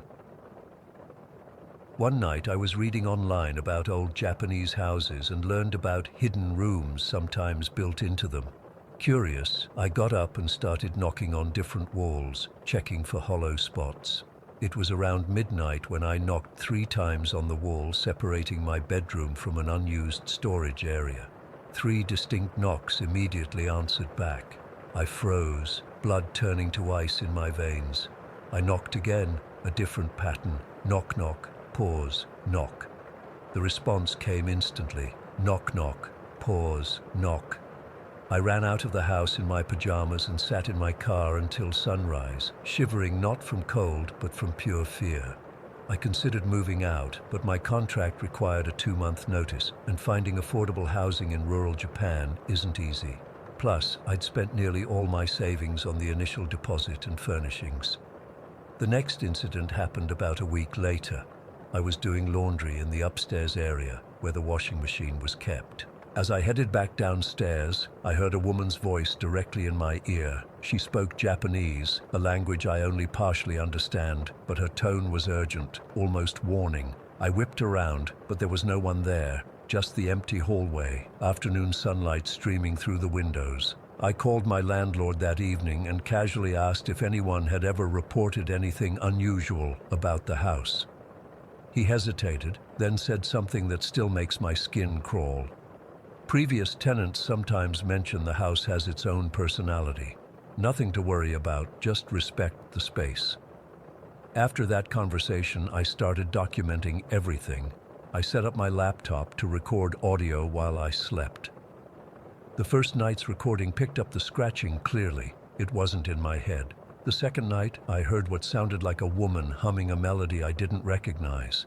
The third night, there There was nothing unusual until exactly 3:15 a.m. when a loud thud was followed by the sound of something being dragged across the floor. The recordings convinced me I wasn't going crazy, but they also terrified me more. Whatever was happening was real. One morning around 5 a.m., I was woken by someone banging on my bedroom window. Not knocking, banging like they were trying to break through. My window faces the garden, which is enclosed by a high fence with a locked gate. I lay frozen, listening to the rhythmic pounding, too scared to look. When I finally gathered the courage to peek through the curtains, there was no one there, no footprints in the dewy grass. No way anyone could have reached my window without a ladder, which wasn't there.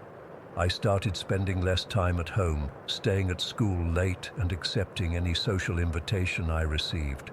My co-workers noticed the dark circles under my eyes and my jumpiness. Eventually, I confided in May and another teacher, Hiroshi, who surprised me by taking my experiences seriously. Old houses like yours often have spirits, Hiroshi explained. Not necessarily evil, but present. May nodded. My grandmother says when you move into an old place, you should introduce yourself to the house and any spirits that might be there. Hiroshi offered to come over and help me investigate that weekend. I was so relieved not to be alone that I agreed immediately. When Hiroshi and May arrived on Saturday, they brought salt for purification, incense, and a small offering of mochi. We placed these items on a shelf in the main room, and Hiroshi spoke in Japanese, essentially introducing us and asking for peaceful coexistence. Then we systematically went through each room. They confirmed what I had noticed, but been unable to explain. Certain areas had distinct smells that didn't match anything in the house. The unused tea room smelled of tobacco, though I never smoked. The hallway outside my bedroom sometimes carried the scent of something floral and old-fashioned, like perfume from another era. In the storage room adjacent to my bedroom, the wall I'd knocked on, the air was noticeably colder than the rest of the house. May placed her hand on the wall and quickly pulled it back. "It's ice cold," she whispered. "Just this spot." Hiroshi set up his phone to record, and we sat quietly in that room for 20 minutes. When we played back the recording, we heard our breathing, the occasional comment, and between our voices, a faint but unmistakable squeak like someone shifting weight on the old wooden floors, and a thud we hadn't heard at the time. We continued our investigation, checking the guest registers I'd found. Most were standard entries, names, dates, brief comments about the stay. But in one from 1978, a visitor had written in English, "Lovely house, though the woman's voice at night was a bit unsettling, perhaps thin walls to the next property." There was no next property. The house stood alone, surrounded by garden on all sides. That night, May stayed over again while Hiroshi went home. We set up a futon in my room, leaving my laptop recording in the storage room. Around 2 a.m., we both woke to the sound of footsteps crossing the main room downstairs. Slow, deliberate steps that stopped directly below us. May gripped my arm so hard it left marks. Neither of us dared to check. The footsteps eventually continued, moving toward the kitchen, where we heard the distinct sound of a cabinet opening and closing. In the morning, the kitchen was exactly as we'd left it, but the recording from the storage room contained a woman's voice speaking rapid Japanese for nearly 3 minutes straight. When we played it for Hiroshi later, his face paled. "She's talking about waiting," he translated hesitantly. "Waiting for someone to return, and something about items being moved from their proper places." May refused to stay over again. I couldn't blame her. The following weeks became a blur of disturbed nights and exhausted days. I developed a routine of sorts. I'd leave lights on in rooms I wasn't using, play music constantly to mask any sounds, and announce my movements aloud. "I'm going to the kitchen now. I'm going upstairs to shower." It sounds ridiculous, but it seemed to help. The scratching became less frequent. The knocking stopped entirely. I started to think maybe Hiroshi's respectful introduction had worked. Then came the night that finally broke me. I woke to find myself unable to move, a crushing weight on my chest. The room was pitch black except for a faint bluish glow near the ceiling. As my eyes adjusted, I could make out the silhouette of a woman in traditional Japanese clothing, her hair in a style I'd only seen in old photographs. She wasn't standing on the floor. She was floating near the ceiling, looking down at me. Her face, I still struggle to describe it. It wasn't monstrous or decayed like in horror movies. It was sad, intensely sad, with eyes that had seen decades pass by in loneliness. She spoke, her mouth moving silently at first, then producing that same urgent tone I'd heard before. The pressure on my chest increased until I thought my ribs would crack. Just as spots began dancing in my vision from lack of oxygen, she vanished and I could breathe again. The next day, I gave my notice to both my landlord and the school. The landlord didn't seem surprised. He simply nodded and said, "The house chooses who stays." Before I left, I went through the guest registers again more carefully. In the oldest one, from 1951, I found an entry in faded Japanese writing that Hiroshi later translated for me. "The lady of the house is still here, searching for something lost long ago. We did not find what she seeks. Perhaps the next guests will bring it with them."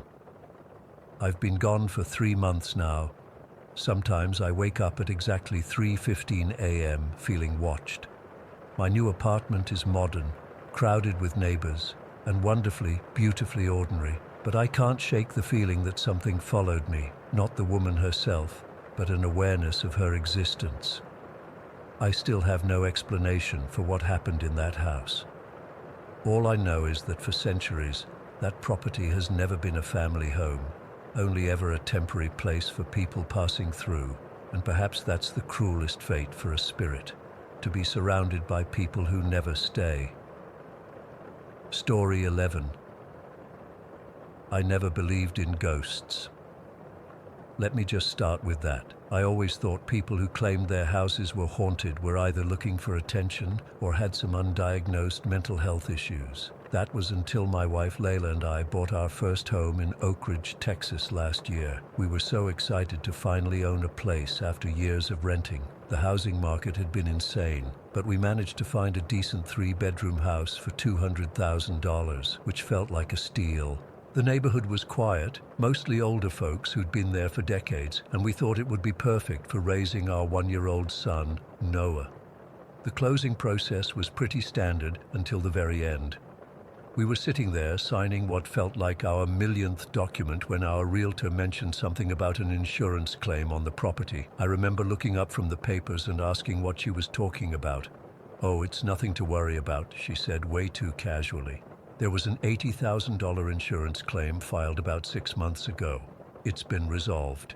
When we pressed for details, she reluctantly explained that the previous owners, an elderly couple in their 80s, had both died in the house. They didn't have family checking on them regularly, so they weren't discovered for about 3 weeks. The insurance money had been used by their distant relatives to clean and disinfect the property. My stomach dropped. I looked at Layla, whose face had gone completely pale. We had a 1-year-old son. The thought of moving into a house where people had decomposed for weeks was horrifying. But when we asked why this wasn't disclosed earlier, we got a lesson in Texas real estate law. Since the deaths were from natural causes, not murder or suicide, there was no legal requirement to tell us. We almost walked away, but we'd already sold our old place, and finding another house in our budget would be nearly impossible. The realtor assured us the house had been professionally cleaned and there was no health risk. So we reluctantly signed the papers.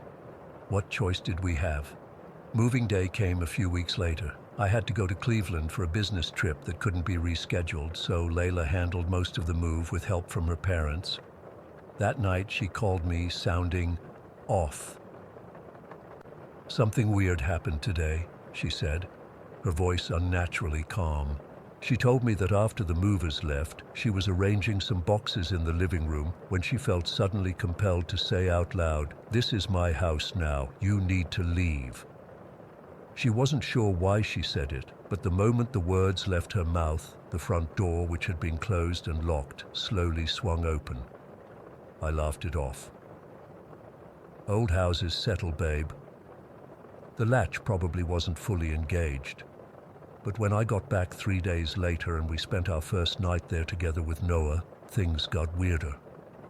We were in bed around 11 when we heard a loud bang from the bathroom. I grabbed my phone as a flashlight and went to check. All of Noah's bath toys, which had been neatly stored in a basket on the counter, were now in the bathtub. Every single one. "Did you put these in here earlier?" I asked Layla, who had followed me. "No, they were in the basket when I gave Noah his bath before bed." We chalked it up to us being tired from moving and maybe misremembering, but I couldn't shake the uneasy feeling as I put the toys back. The next morning, we were making breakfast when our Amazon Echo suddenly lit up on the kitchen counter. "I'm sorry, I don't know that," Alexa's robotic voice said, responding to a question neither of us had asked. These little oddities continued for weeks. We'd hear owls hooting right outside our bedroom window at exactly 3:15 almost every night. But when I mentioned it to our next-door neighbor, he said there weren't any owls in our area.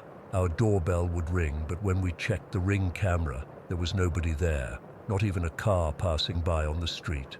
Our Netflix would pause and play on its own while we were watching, even after we changed our password thinking someone had hacked our account. Our dog Max, a typically quiet German shepherd who rarely barked, started growling at empty corners of the house. He'd stand in the hallway staring at nothing, his fur standing on end. Sometimes he'd wake us up in the middle of the night, barking aggressively at the closed bathroom door. Noah, who was usually a sound sleeper, began laughing hysterically in his crib at night. Not crying, laughing like someone was playing with him. I'd go check on him and he'd be sitting up, giggling and pointing at the ceiling. The first time it happened, I nearly had a heart attack. By the 10th time, I was just annoyed at being woken up. The lights were another issue. They'd turn off randomly, plunging rooms into darkness. I had an electrician come out to check the wiring, and he upgraded the entire electrical system, saying the old one was outdated but not dangerous. The lights still turned off, sometimes right after we'd just turned them on. Thanksgiving was when things got really freaky. My brother Jeff, who had been making fun of our ghost stories for months, was visiting with his wife. We were sitting in the living room after dinner when Jeff suddenly went quiet mid-sentence, staring out the window. "What the hell is that?" he whispered. We all turned to look. Outside, a narrow beam of light was hitting the side of my truck parked in the driveway. It wasn't coming from a streetlight or a neighbor's house. It seemed to be coming from the sky, but there were no helicopters or planes overhead. It stayed for maybe 10 seconds, then vanished. Jeff didn't make any more jokes about ghosts that weekend. The strangest incident, though, was the disappearance of our king-sized blanket. It was this heavy, dark blue comforter that Layla's mom had given us as a housewarming present. One morning, it was just gone. Not on the floor, not bunched up at the foot of the bed, completely gone from the house. We tore the place apart looking for it, checked every closet, under every piece of furniture, even in the attic and garage. It had vanished. I'm not saying our house is haunted. I still don't know if I believe in ghosts. But I do know that these things happened and continue to happen, and I can't explain them. We've thought about moving, but the housing market has only gotten worse, and frankly, we've put too much money into this place to walk away. So we've adapted. When weird stuff happens, we acknowledge it out loud. We see what you're doing, and we'd appreciate it if you'd stop. Sometimes it works, sometimes it doesn't. We sage the house every couple of months, which seems to calm things down for a while. We've learned to live with the monthly disturbances, treating them more as annoyances than threats. But late at night, when I'm alone with my thoughts, I can't help wondering about that elderly couple. Did they know they were dying? Did they call for help that never came? Were they afraid, lying there alone as life slipped away? And are they still here in some form, watching us live in their home? I think about how they weren't found for weeks. Nobody missed them. Nobody checked on them. It makes me deeply sad, and sometimes I wonder if that's what they want, to be acknowledged, remembered, not forgotten again. Last week, I found myself talking to them while I was alone doing dishes. I told them they were welcome to stay, that we understood this was their home too, but asked them to please stop scaring our dog and waking our son. That night was the first in months that we didn't hear the owls or have any lights turn off. This morning, though, I went into Noah's room to find him awake in his crib, smiling and pointing at the corner.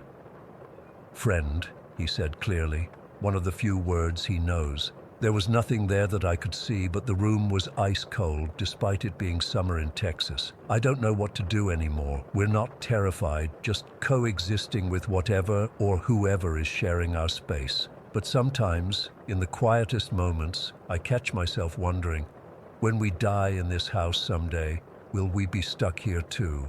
Will we become the next set of unexplained phenomena for some future family? And is that why the elderly couple stays? Because they simply don't know how to leave? I still don't have answers, and at this point, I'm not sure I want them. All I know is that 2 people died in my house and went undiscovered for weeks, and sometimes it feels like they're still waiting to be found. Story 12. I still can't explain what happened that night 3 weeks ago. I've been sleeping with the lights on ever since, and I'm writing this because I need to tell someone. Maybe one of you has experienced something similar or can make sense of it, because I sure as hell can't. I live in a small 3rd-floor apartment with my girlfriend, Emma. It's one of those older buildings without an elevator, which usually isn't a problem. But after what happened, I've become hyper-aware of just how difficult it would be for someone to access our home without us knowing. That night started like any other. Emma and I had dinner, watched some Netflix, and went to bed around 11. Nothing unusual happened earlier in the day that might explain what came later. No strange phone calls, no weird encounters, nothing that would serve as some kind of warning. I fell asleep quickly, but woke up around 3 in the morning needing to pee.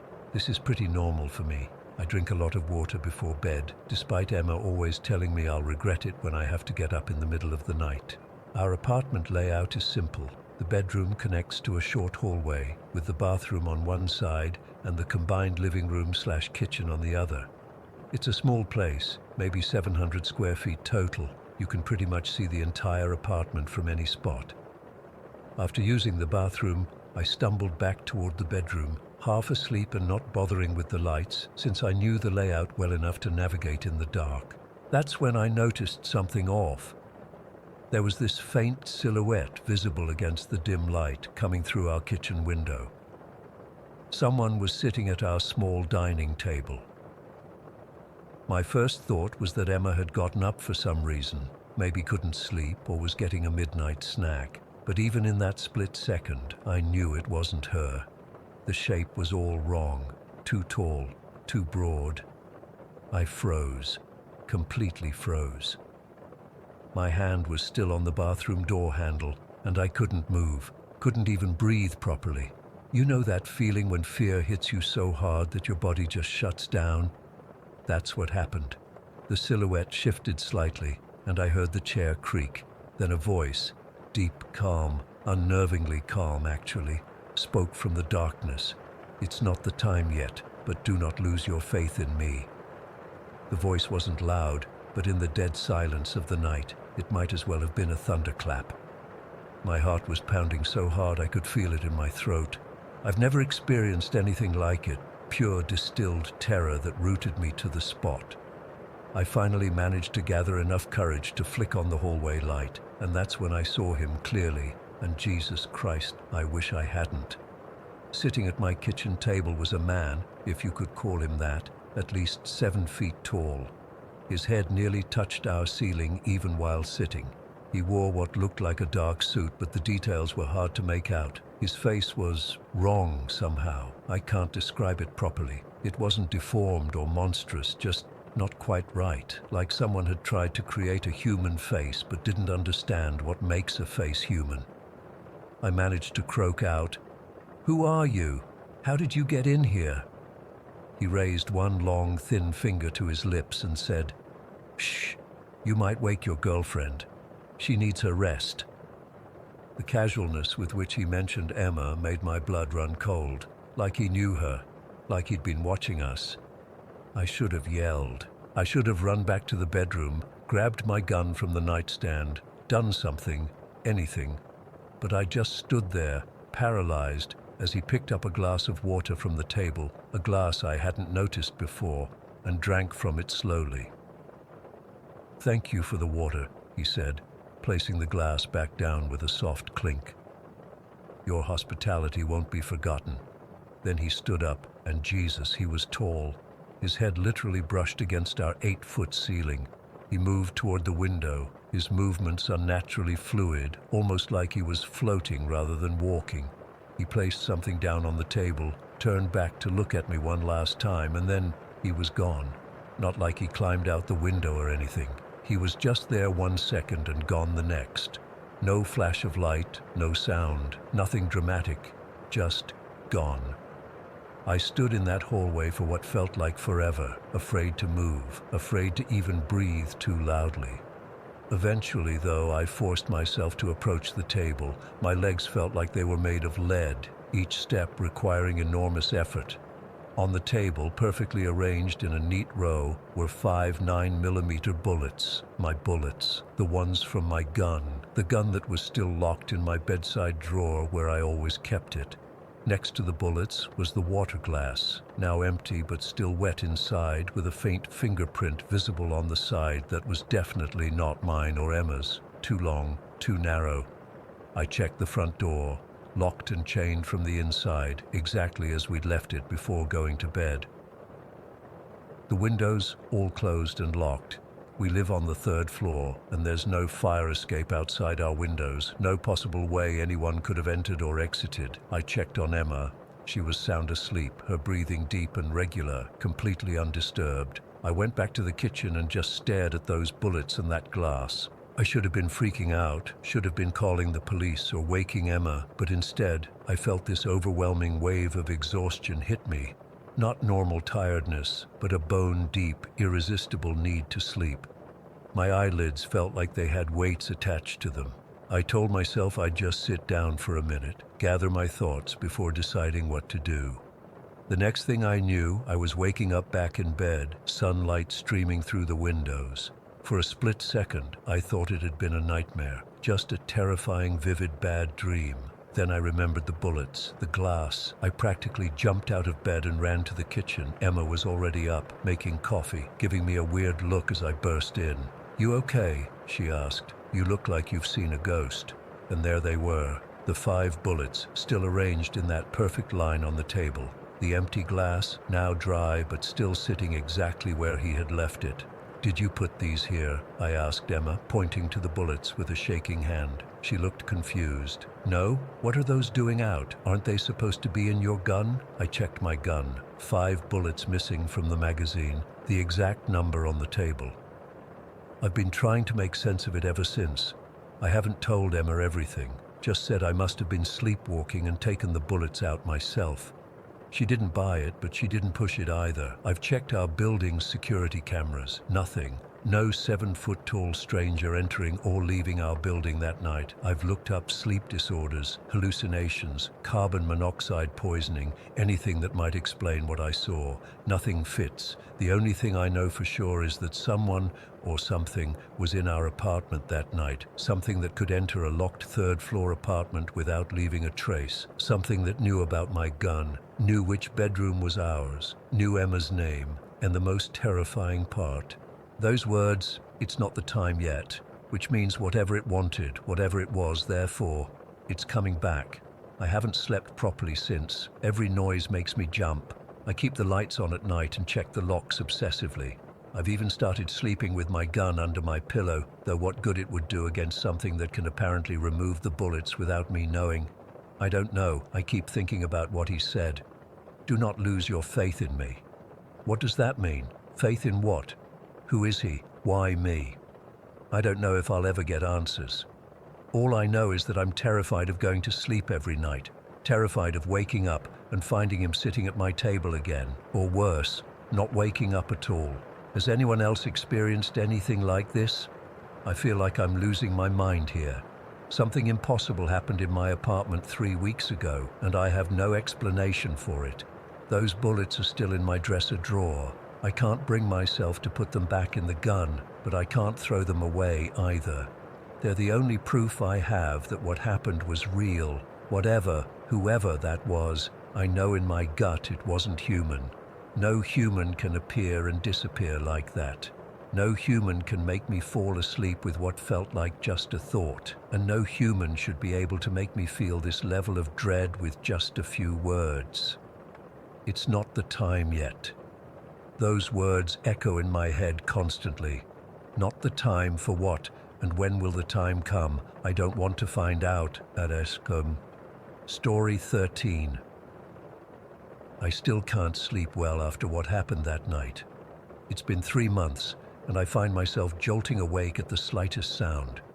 I've tried talking to my parents about it, but they think I just had a nightmare. How could a nightmare be so real? How could I imagine something so specific and terrifying? I know what I experienced was real, even if no one else believes me. It happened on a Tuesday night, or I guess technically Wednesday morning. My mom was on a business trip to Chicago, so it was just my dad, my younger sister Emily, and me at home, plus our German shepherd, Max. We live in this 2-story house in a quiet suburb outside of Portland. Nothing exciting ever happens here. Our neighborhood is the kind where people leave their doors unlocked and know all their neighbors by name. I had gone to bed around 11 after finishing an English paper. I remember being annoyed because my dad was watching TV downstairs and the volume was too loud. I could hear the muffled sounds of some action movie through the floor. I texted him to turn it down, and he did, but I was already too wired to fall asleep right away. I scrolled through TikTok for a while and must have dozed off around midnight with my phone still in my hand.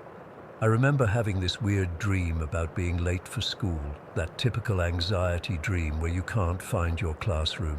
Nothing scary or unusual. The knocking woke me up. At first, it was just a few light taps on my bedroom door, the kind that someone makes when they're checking if you're awake. Tap, tap, tap. I glanced at my phone.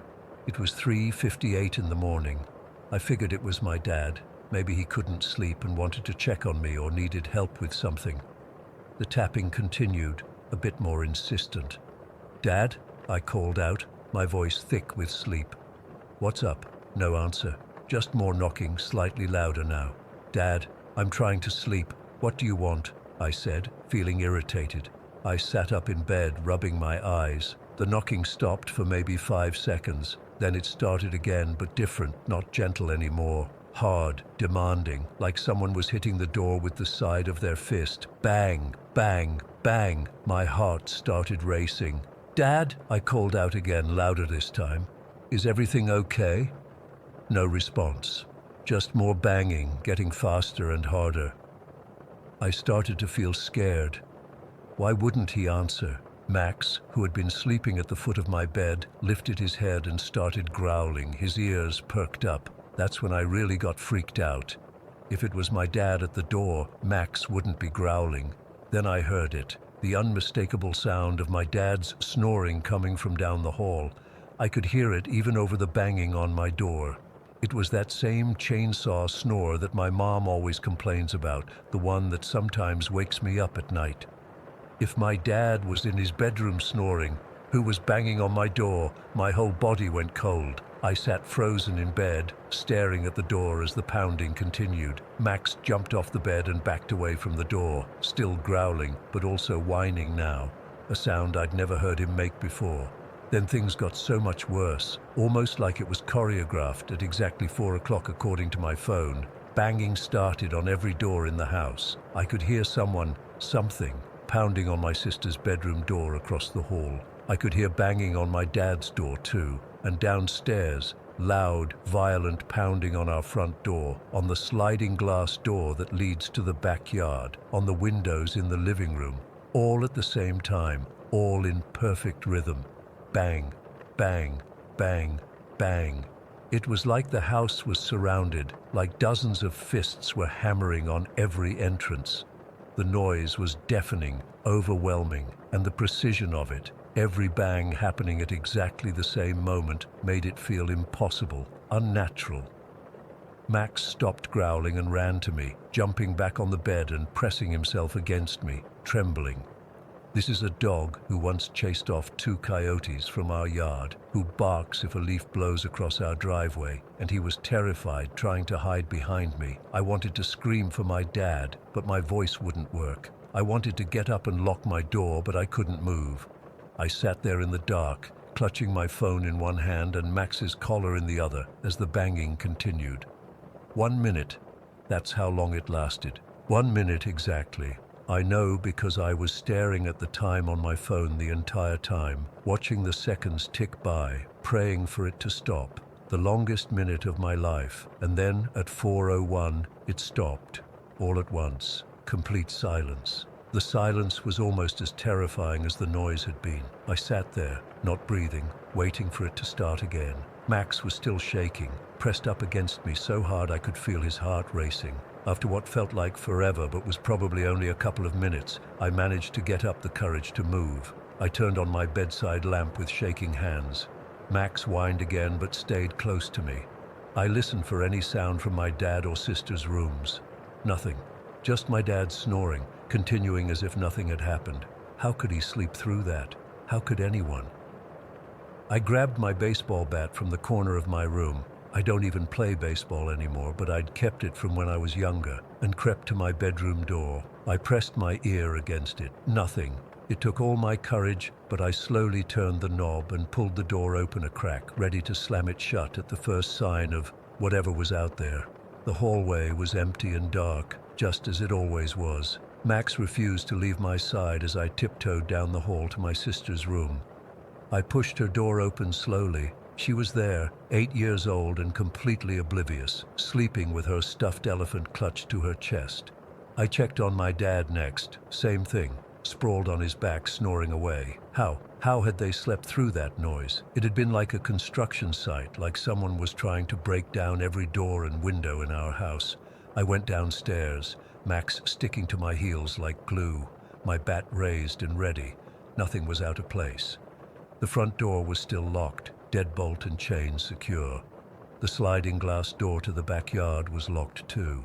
I checked every window, all closed and locked. No signs of any attempt to break in. No marks on the doors where the violent pounding had been. I sat on the living room couch until sunrise, bat in my lap, Max beside me, both of us staring at the front door. I couldn't go back to sleep. I couldn't even go back upstairs. When my dad came downstairs around 7, he found me still sitting there, wide-eyed and exhausted.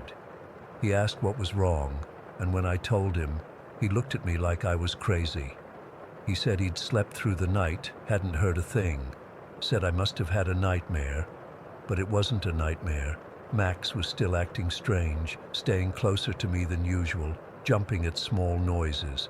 Dogs don't have nightmares that last into the next day. My dad checked the doors and windows anyway, to humor me. Nothing. No evidence of what had happened. My sister came downstairs for breakfast, complained that I'd come into her room during the night and woken her up. My dad made pancakes like it was just a normal day. I've researched this online for months now.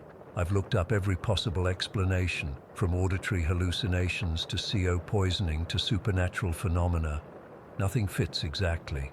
We don't have carbon monoxide issues. My dad had it checked. I've never had hallucinations before or since. Our house isn't old enough to be haunted, built in 2011. The only thing I found that came close was stories about the midnight game or the 3 a.m. challenge. These rituals where people supposedly summon spirits by knocking on doors at specific times. But I never did any of that. I never invited anything in. Sometimes I think about what would have happened if I'd opened my door right away when the knocking first started. Would I have seen something standing there? Would it have taken me somewhere, or was it just trying to frighten me?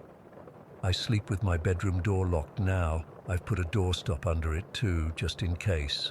Max sleeps in my room every night, though he still gets nervous when darkness falls. My parents think I'm being ridiculous, that I just had a vivid dream that scared both me and the dog. But I know what happened was real. Something wanted in that night, something that could be everywhere at once, that could pound on every entrance to our home simultaneously with impossible precision, and I don't know why it left or if it's coming back. The worst part is not knowing why. Why our house? Why at exactly 4 a.m.? Why did it leave after 1 minute? Was it just passing through, or was it a warning of some kind? I've never told anyone else about this until now. Everyone would think I'm making it up or that I'm mentally ill or something. But I know what I heard. I know what I felt, and I can still hear those pounding fists whenever I close my eyes at night, all in perfect, impossible synchronization. I don't know if I'll ever get a full night's sleep again. Story 14. I still can't explain what happened last Halloween, and it's been bothering me for months now. I'm not the type who believes in ghosts or supernatural stuff. I'm a chemistry major, for crying out loud. I deal with facts, evidence, things I can measure and prove. But what happened that night in my apartment, I just can't rationalize it. I was hosting a Halloween party at my place in Westfield. It's a college town, and Halloween is basically our Super Bowl. I'd spent all day setting up, hanging these cheap dollar store decorations, buying way too much alcohol, making sure we had enough cups and ice, standard party prep. I live in this older 3-story apartment building about 10 minutes from campus. Nothing fancy, but it's got character. High ceilings, creaky wooden floors, and those old radiators that clank all night. My sister Ava had come to visit for the weekend. She's still in high school, but my parents let her stay with me for Halloween because they think I'm responsible. If they only knew about the jungle juice I was mixing. My roommate Jake was helping with the setup, and our friend Megan had shown up early to help with decorations and to do her makeup in our bathroom because apparently her roommate had commandeered theirs. It was about 6:30 in the evening. The party was supposed to start at 7, but everyone knows nobody shows up until at least 8. The 4 of us were upstairs on the 3rd floor in my room. Ava was helping Megan with her costume. She was going as some character from Euphoria, I think. Jake was sorting through a playlist on his laptop, and I was texting back and forth with friends asking when they'd arrive. My buddy Chris texted that he and some others were pre-gaming at his place and would head over around 8. Tyler said he was waiting on his girlfriend to finish her makeup. Pretty much everyone was still getting ready or drinking elsewhere. Typical college stuff, so we're all upstairs, and suddenly we hear this distinct sound of the front door unlocking. Not like someone knocking, but the actual sound of a key turning in the lock, the door opening and then closing. You know that specific sound your own front door makes? I'd recognize it anywhere. "Someone's here," I said, checking my phone to see if anyone had texted that they were arriving early. Nothing. I walked out of my bedroom to the stairwell and leaned over the railing to look down. Our apartment has this open staircase that goes from the 3rd floor all the way down to the 1st, so you can see pretty much everything if you peer over. And that's when I saw it, someone in a yellow and black bumblebee costume walking from the 2nd floor landing down toward the 1st floor. I could only see the back of them, the black and yellow striped costume, these bouncy antennae on their head, and what looked like little wings attached to their back. I figured it must be Lauren. She'd mentioned something about a bee costume earlier in the week. "Lauren," I called down, "we're upstairs." The figure didn't turn around or acknowledge me at all. They just kept walking down to the 1st floor, out of my line of sight. "I think Lauren's here," I said to the others, a bit confused why she hadn't responded. "I'm gonna go let her in." I headed downstairs, taking the steps 2 at a time, expecting to find Lauren waiting in the entryway. But when I got to the 1st floor, nothing. Nobody there. The front door was completely locked, deadbolt and all. I checked the kitchen, the living room, even the half bathroom downstairs. Empty. "Lauren?" I called out again. No response. That's when I felt it. This intense cold spot right in the middle of our living room. And I don't mean like, oh, there's a draft cold. I mean it felt like walking into a freezer. The hair on my arms stood up, and I got this overwhelming feeling that I wasn't alone. But I couldn't see anyone. The weird thing was, we had the heat on. Those old radiators were pumping out heat like crazy, and all the windows were closed because it was pretty chilly outside. There was no reason for that cold spot to exist. I checked the front door again, even stepped outside to see if anyone was on the porch or had maybe just left. Nothing. The street was quiet except for some kids trick-or-treating a few houses down. I pulled out my phone and called Lauren. "Hey, are you here?" I asked when she picked up. "No, we're still at Chris's place," she said, and I could hear music and people talking in the background. "We're doing shots. We'll be there in like an hour probably." My stomach dropped. You didn't just come to my apartment dressed as a bumblebee." She laughed. "What? No, I'm a devil. Remember, I showed you my horns yesterday." I felt a chill run down my spine that had nothing to do with the cold spot in my living room. Has anyone left Chris's place in the last few minutes? Anyone dressed as a bumblebee? No, we're all still here. Cameron, are you okay? You sound weird. Yeah, I'm fine, I lied. Just thought I saw someone come in. Must have been looking out the window at someone walking by or something. After I hung up, I checked the front door again. Definitely locked. And here's the thing. None of my friends have keys to my apartment. No one. Not even my closest friends. My landlord is super strict about that. I went back upstairs trying to rationalize what I'd seen. Maybe I was more stressed about the party than I realized. Maybe someone had come to the wrong apartment, realized their mistake, and left really quickly. But I hadn't heard the door open again. When I got back to my room, Megan looked at me with a confused expression. "Where's the bumblebee person?" she asked. I froze. "What bumblebee person?" "The one that just came in. I saw them walking downstairs when you went to check." My blood ran cold. You saw them too?" "Yeah," she said. "Yellow and black costume, those bouncy antenna things on their head. I figured it was someone's friend showing up early." Jake and Ava were looking at us like we were crazy. They'd been in the bathroom and hadn't seen anything. "There's no one downstairs," I said quietly. "I checked everywhere. The door is locked. Nobody came in." Megan laughed nervously. "That's not possible. I literally just saw them. You did too." "I know I did," I said, "but they're not there, and nobody we know is dressed as a bumblebee. I just called Lauren." We all went downstairs together to check again. Still nothing. Still that weird cold spot in the living room, though it seemed to be fading. We checked all the closets, under the beds, behind the shower curtain, everywhere someone could possibly hide. Nothing. "Maybe they left while you were coming down the stairs," Ava suggested, but I shook my head. I would have heard the door, and I came down right away. They wouldn't have had time to leave. We were all pretty freaked out, but there was a party to host, and people would be arriving soon. We tried to laugh it off, but I could tell Megan was as disturbed as I was. We'd both seen the same thing, a person in a bumblebee costume that apparently didn't exist. The party started, people arrived, and the night went on. I kept looking for someone in a bumblebee costume, thinking maybe one of our friends had planned it as a prank, but no one showed up dressed like that, not a single person. Throughout the night, I kept getting this feeling like someone was watching me. I'd turn around expecting to see someone there, but there never was. A couple times, I thought I caught a glimpse of yellow and black out of the corner of my eye, but when I turned to look directly, nothing was there. Around midnight, the party was in full swing. Music blasting, people dancing, typical Halloween chaos. I was in the kitchen mixing drinks when Megan grabbed my arm. "Did you just see that?" she whispered, her face pale.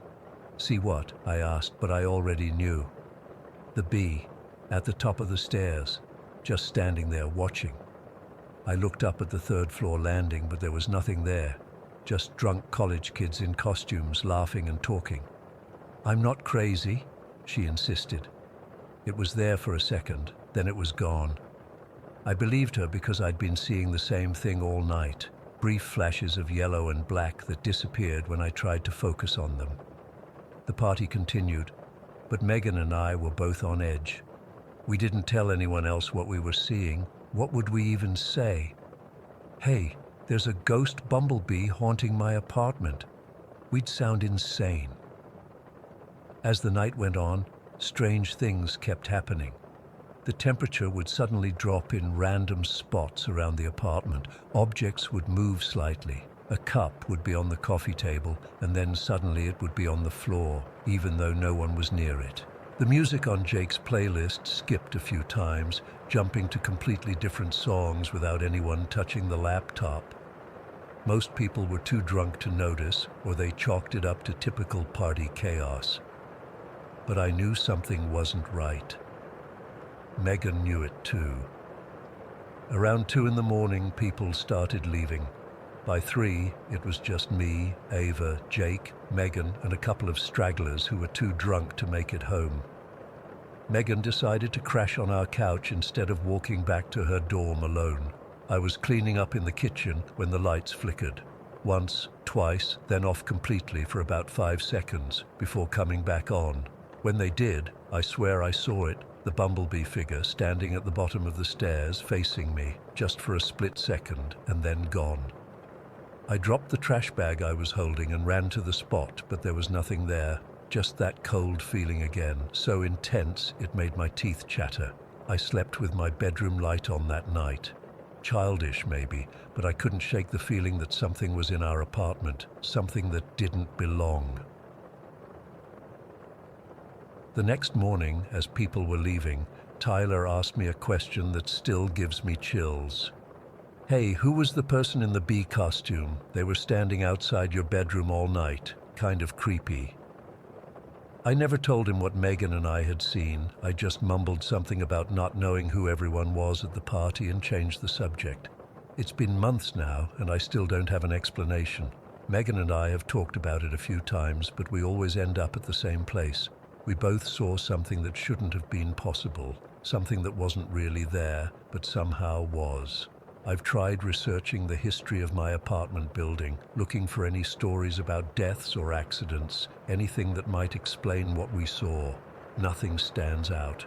All I know is that last Halloween something, or someone, dressed as a bumblebee came into my locked apartment. And to this day I have no idea how they got in, where they went, or who or what they were. Sometimes, when I'm alone in the apartment at night, I still get that feeling of being watched, and sometimes, just as I'm falling asleep, I swear I can hear the faint sound of buzzing. Story 15. I've been driving trucks for over 20 years, coast to coast, north to south. I've seen pretty much everything there is to see on America's highways. Strange roadside attractions, horrible accidents, beautiful sunrises, you name it. But what happened to me last October on Dead Man's Pass in Oregon, I still can't explain it. I still have nightmares about it. And I still take the long way around that godforsaken stretch of road. It was a Thursday night around 11:30. I was hauling a load of electronics from Seattle to Boise. Rush job, good pay, tight deadline. I'd done the route dozens of times before.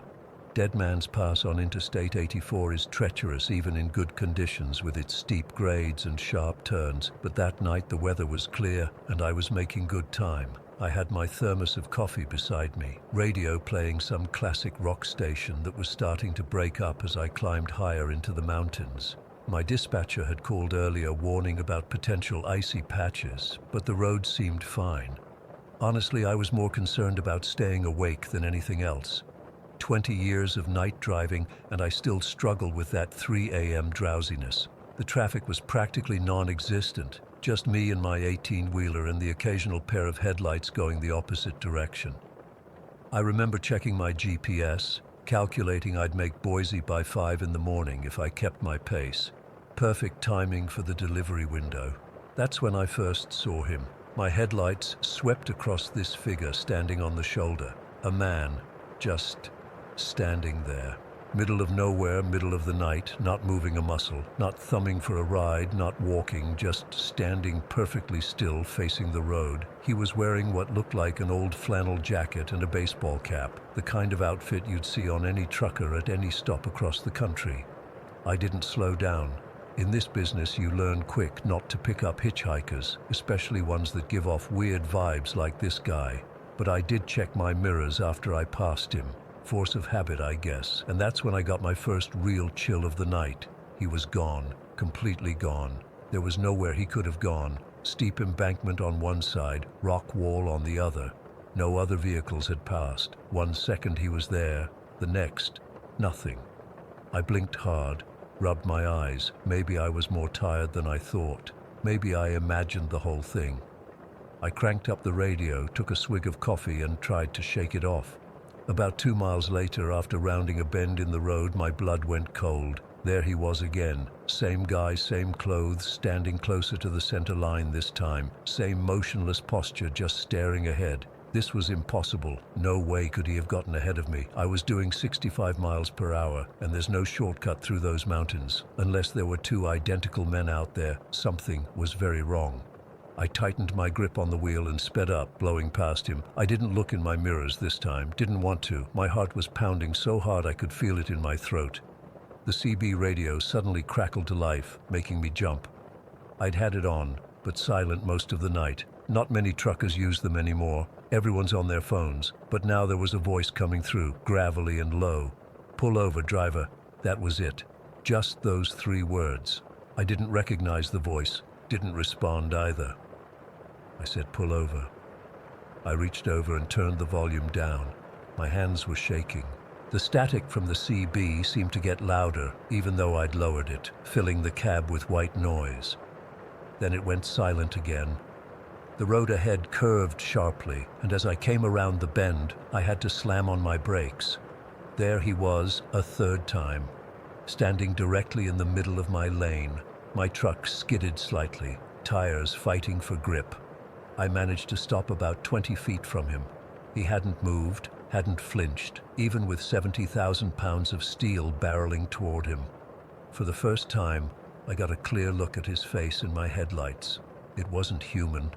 I don't know how else to describe it. His eyes were completely black, no whites at all, like empty holes in his face. And his mouth, Jesus. His mouth was stretched into this impossibly wide grin that literally extended from ear to ear. His skin was gray, not pale but gray, like old concrete. I threw my truck into reverse without thinking, an instinct to get away that overrode any trucker's training about what to do on a mountain pass. As I started backing up, something slammed into the passenger side of my cab, hard enough to rock the entire truck. I looked over and saw a handprint on the window. But it wasn't a normal handprint. It was black and oily, like someone had dipped their hand in crude oil. As I watched, it slowly slid down the glass, leaving a thick smear. Something started pounding on the door, trying to get in.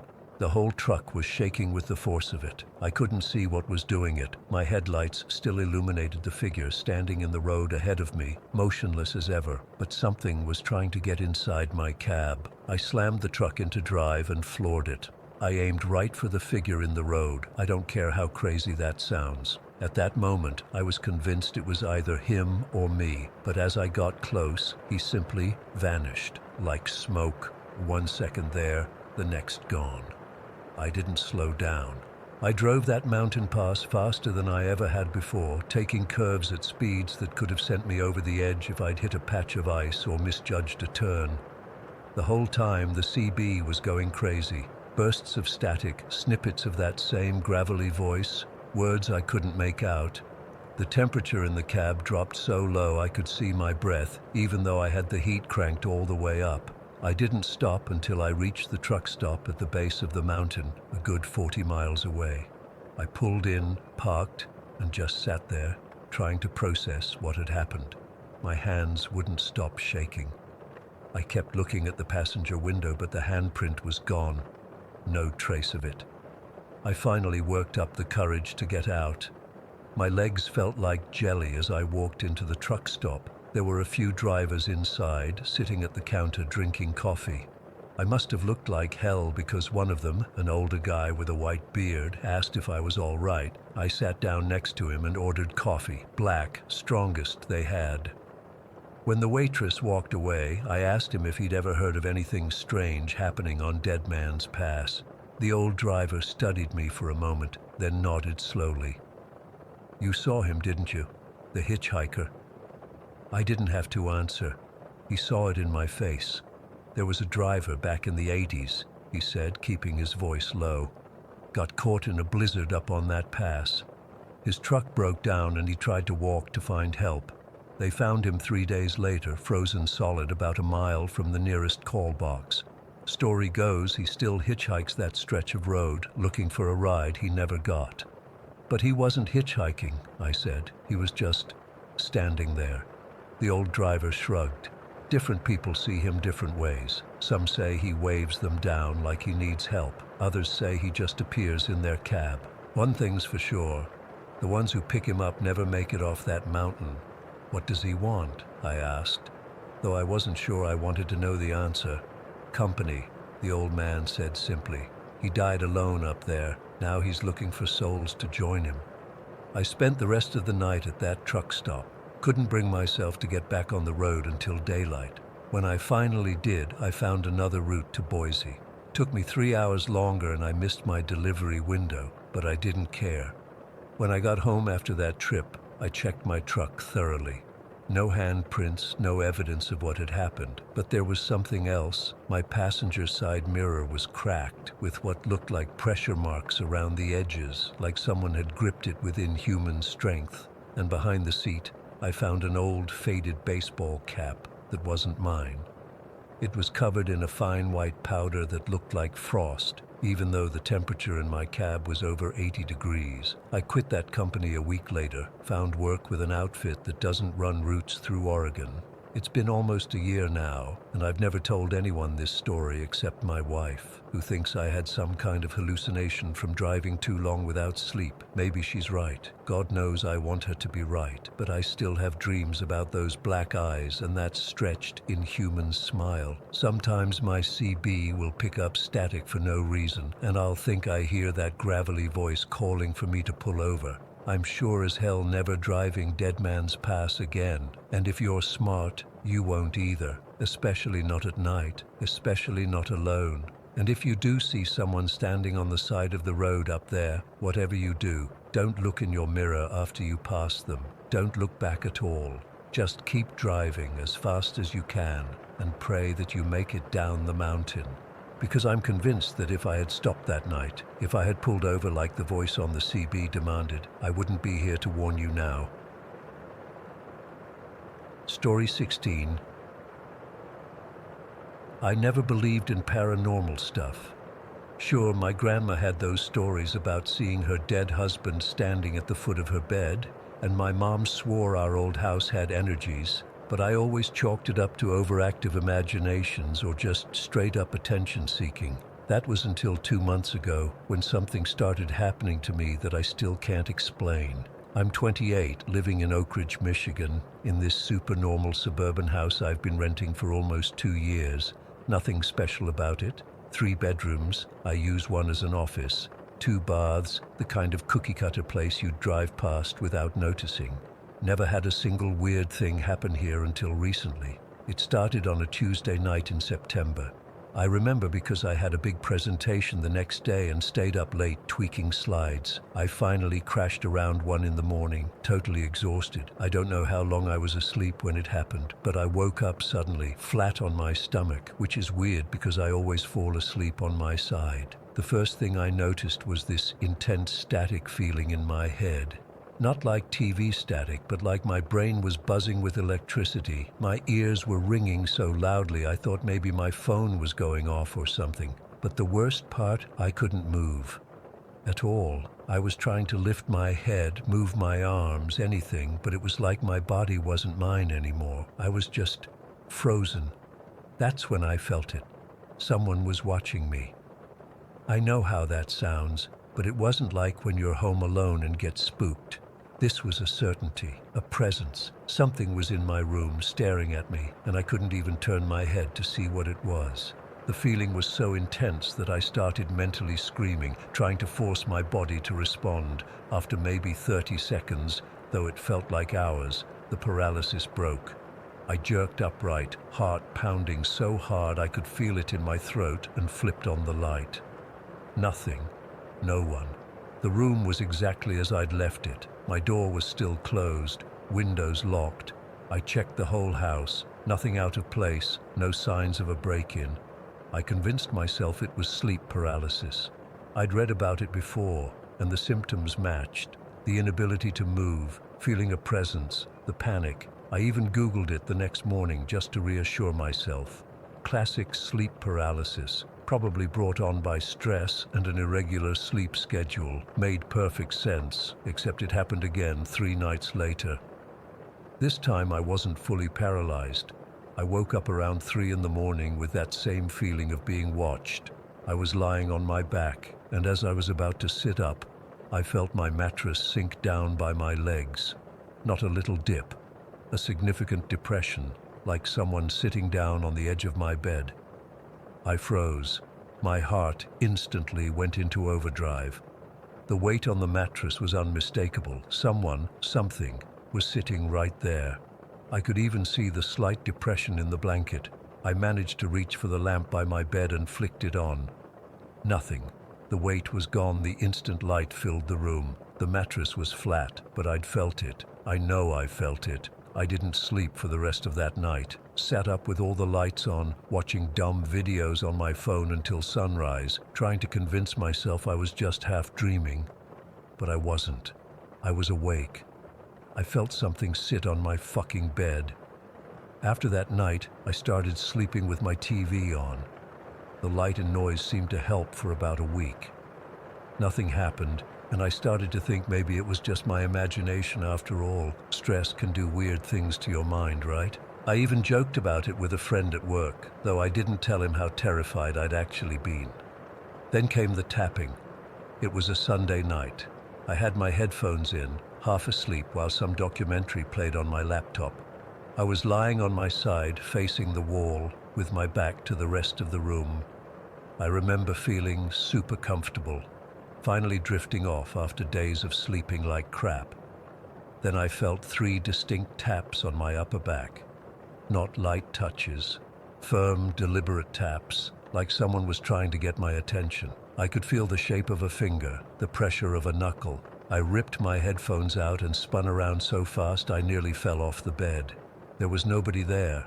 I'm not embarrassed to say I yelled. I actually shouted, "Who's there?"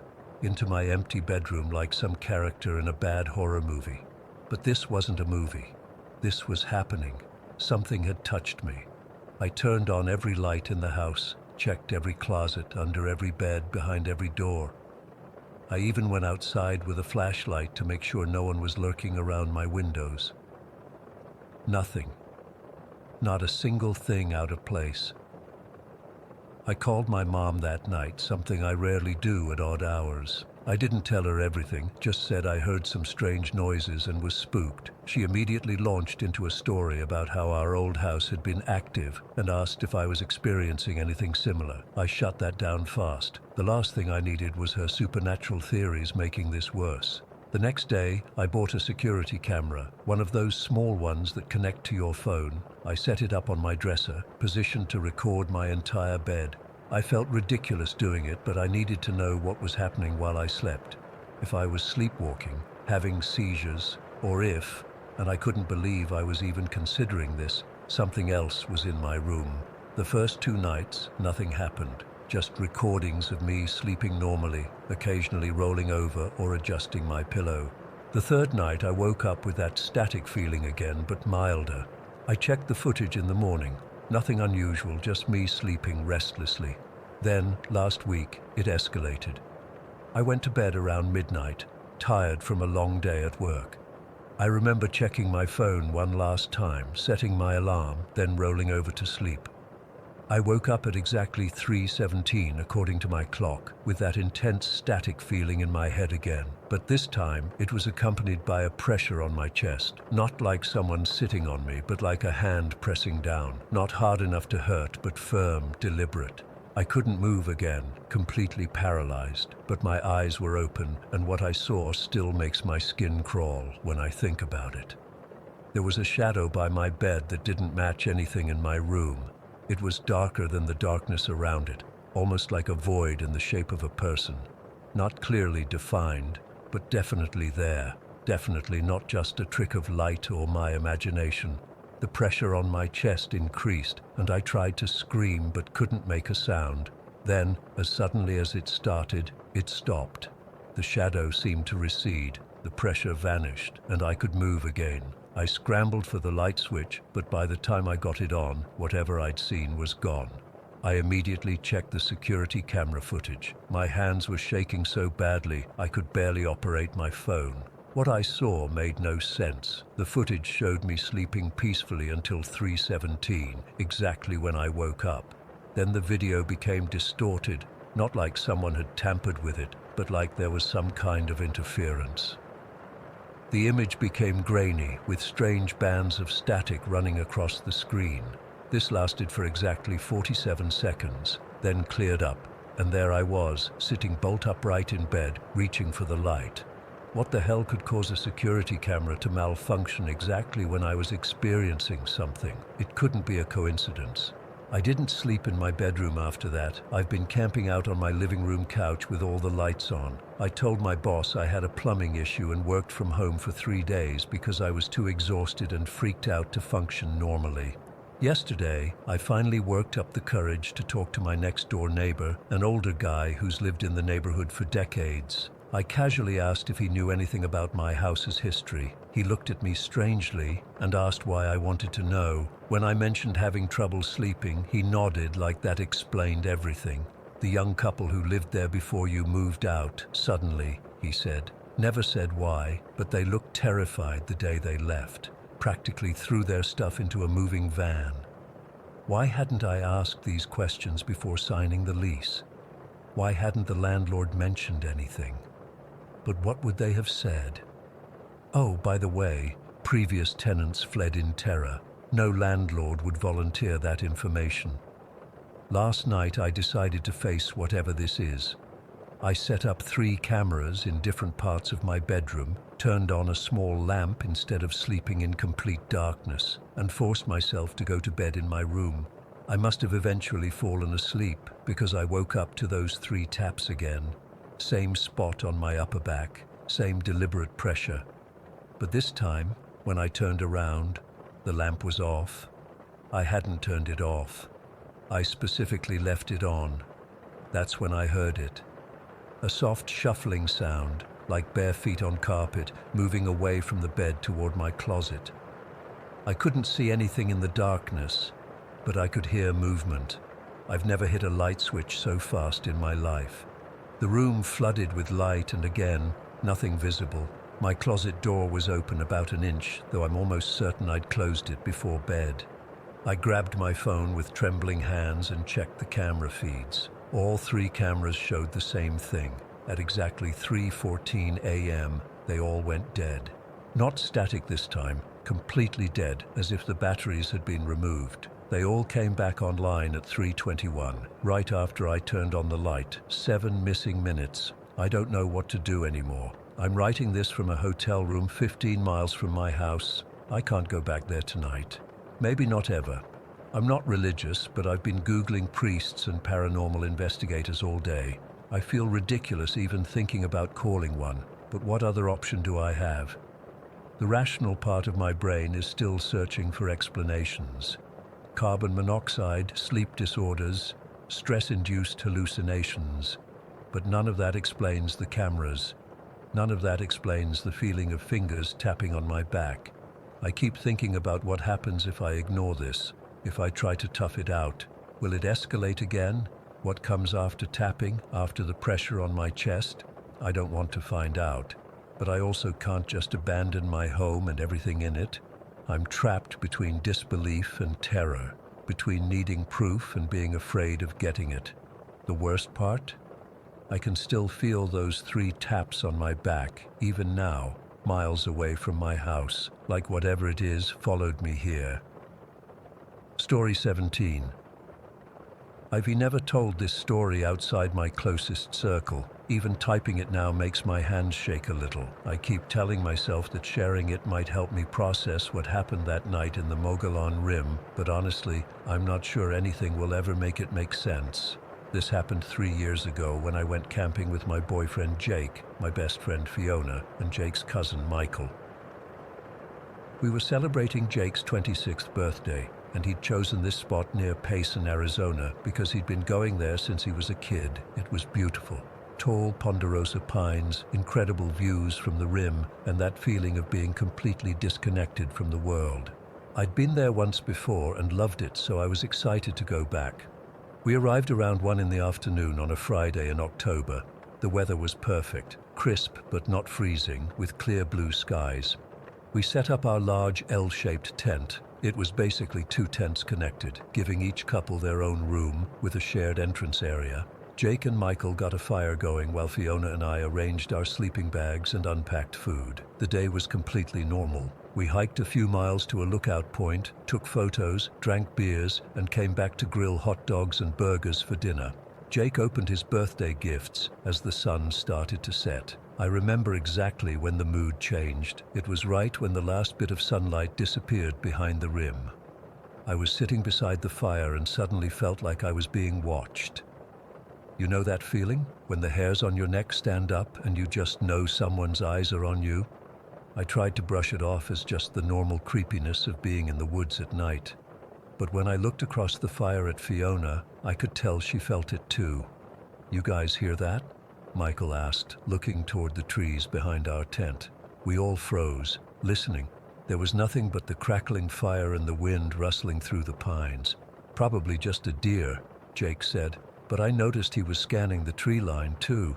We stayed up for another couple hours, telling stories and roasting marshmallows, but there was this underlying tension that hadn't been there before. None of us mentioned it, but we all kept looking over our shoulders, like we expected to see someone standing at the edge of our campsite. Around 11, we decided to turn in. The temperature had dropped significantly, and the wind had picked up. Jake and I took the right section of the tent, while Fiona and Michael took the left. I remember checking that our car keys and Jake's hunting knife were within reach beside our sleeping bags, something I wouldn't normally think to do. I couldn't fall asleep. The wind was howling now, making the tent walls shake. Jake passed out almost immediately. He can sleep through anything. But I just lay there, staring at the ceiling of the tent, listening to the forest sounds. Around 1 in the morning, I heard Fiona whisper my name from the other section of the tent. "Olivia, you still awake?" "Yeah," I whispered back. "I can't sleep. It's freezing." We quietly talked for a bit, careful not to wake the guys. The wind was brutal, and our sleeping bags weren't quite warm enough. We'd both put on extra layers, but it didn't seem to help much. For over an hour, we just listened to the wind and the occasional snap of branches. It was actually kind of nice, having that quiet conversation in the darkness, despite the cold. The scary feeling from earlier had mostly faded. Then suddenly, the wind died down. It was like someone had flipped a switch. One moment howling gusts, the next complete stillness. In that silence, we heard it. Voices, 2 male voices talking quietly but distinctly, coming from about 20 feet behind our heads, outside the tent. My blood ran cold, because they weren't just any voices. They sounded exactly like Jake and Michael. I couldn't make out what they were saying, but the tone, the cadence, the slight southern drawl in Michael's voice, and the way Jake's gets deeper when he's speaking quietly. It was them, perfectly them. Fiona must have had the same realization because I heard her breathing change. "Do you hear that?" she whispered so quietly I barely caught it. "Yes," I breathed back. "But Jake and Michael are..." "I know." We both knew they were still inside the tent with us. There was no way they could have gotten out without us knowing. The tent zipper was loud, and we'd been awake the whole time. I slowly sat up, my heart pounding so hard I thought it might burst. "Jake?" I whispered, reaching over to where he was sleeping beside me. He grunted in his sleep. He was right there. The voices outside continued, sounding like a casual conversation, still unmistakably Jake and Michael. "I'm checking on Michael," Fiona whispered. I heard her moving in her section of the tent then. "He's here. He's asleep." My mind was racing. How could they be inside the tent, sleeping, and outside talking at the same time? The voices outside suddenly stopped, like they knew we were listening. The silence that followed was worse than any noise could have been. "Wake them up," I told Fiona, no longer whispering. I shook Jake hard. "Jake, wake up. Someone's outside." He jolted awake, disoriented. What's wrong?" In the other section, I could hear Fiona urgently waking Michael. "There's someone outside," I said, trying to keep my voice steady. "They're talking, and they sound exactly like you and Michael." Jake stared at me for a second, then reached for his flashlight and the handgun he'd brought for protection against wildlife. Michael always carried one too when camping, which I'd previously thought was overkill. "Stay here," Jake said, suddenly fully alert. "No way in hell," I replied, grabbing my own flashlight. The four of us huddled at the tent entrance. Jake unzipped it slowly, gun ready, while Michael shone his flashlight out into the darkness. There was nothing there, just our campsite, the smoldering remains of our fire, and the dark wall of trees beyond. Jake and Michael did a complete sweep of the area, checking behind every tree within 50 yards, while Fiona and I stood back to back at the tent, scanning with our flashlights. They found nothing.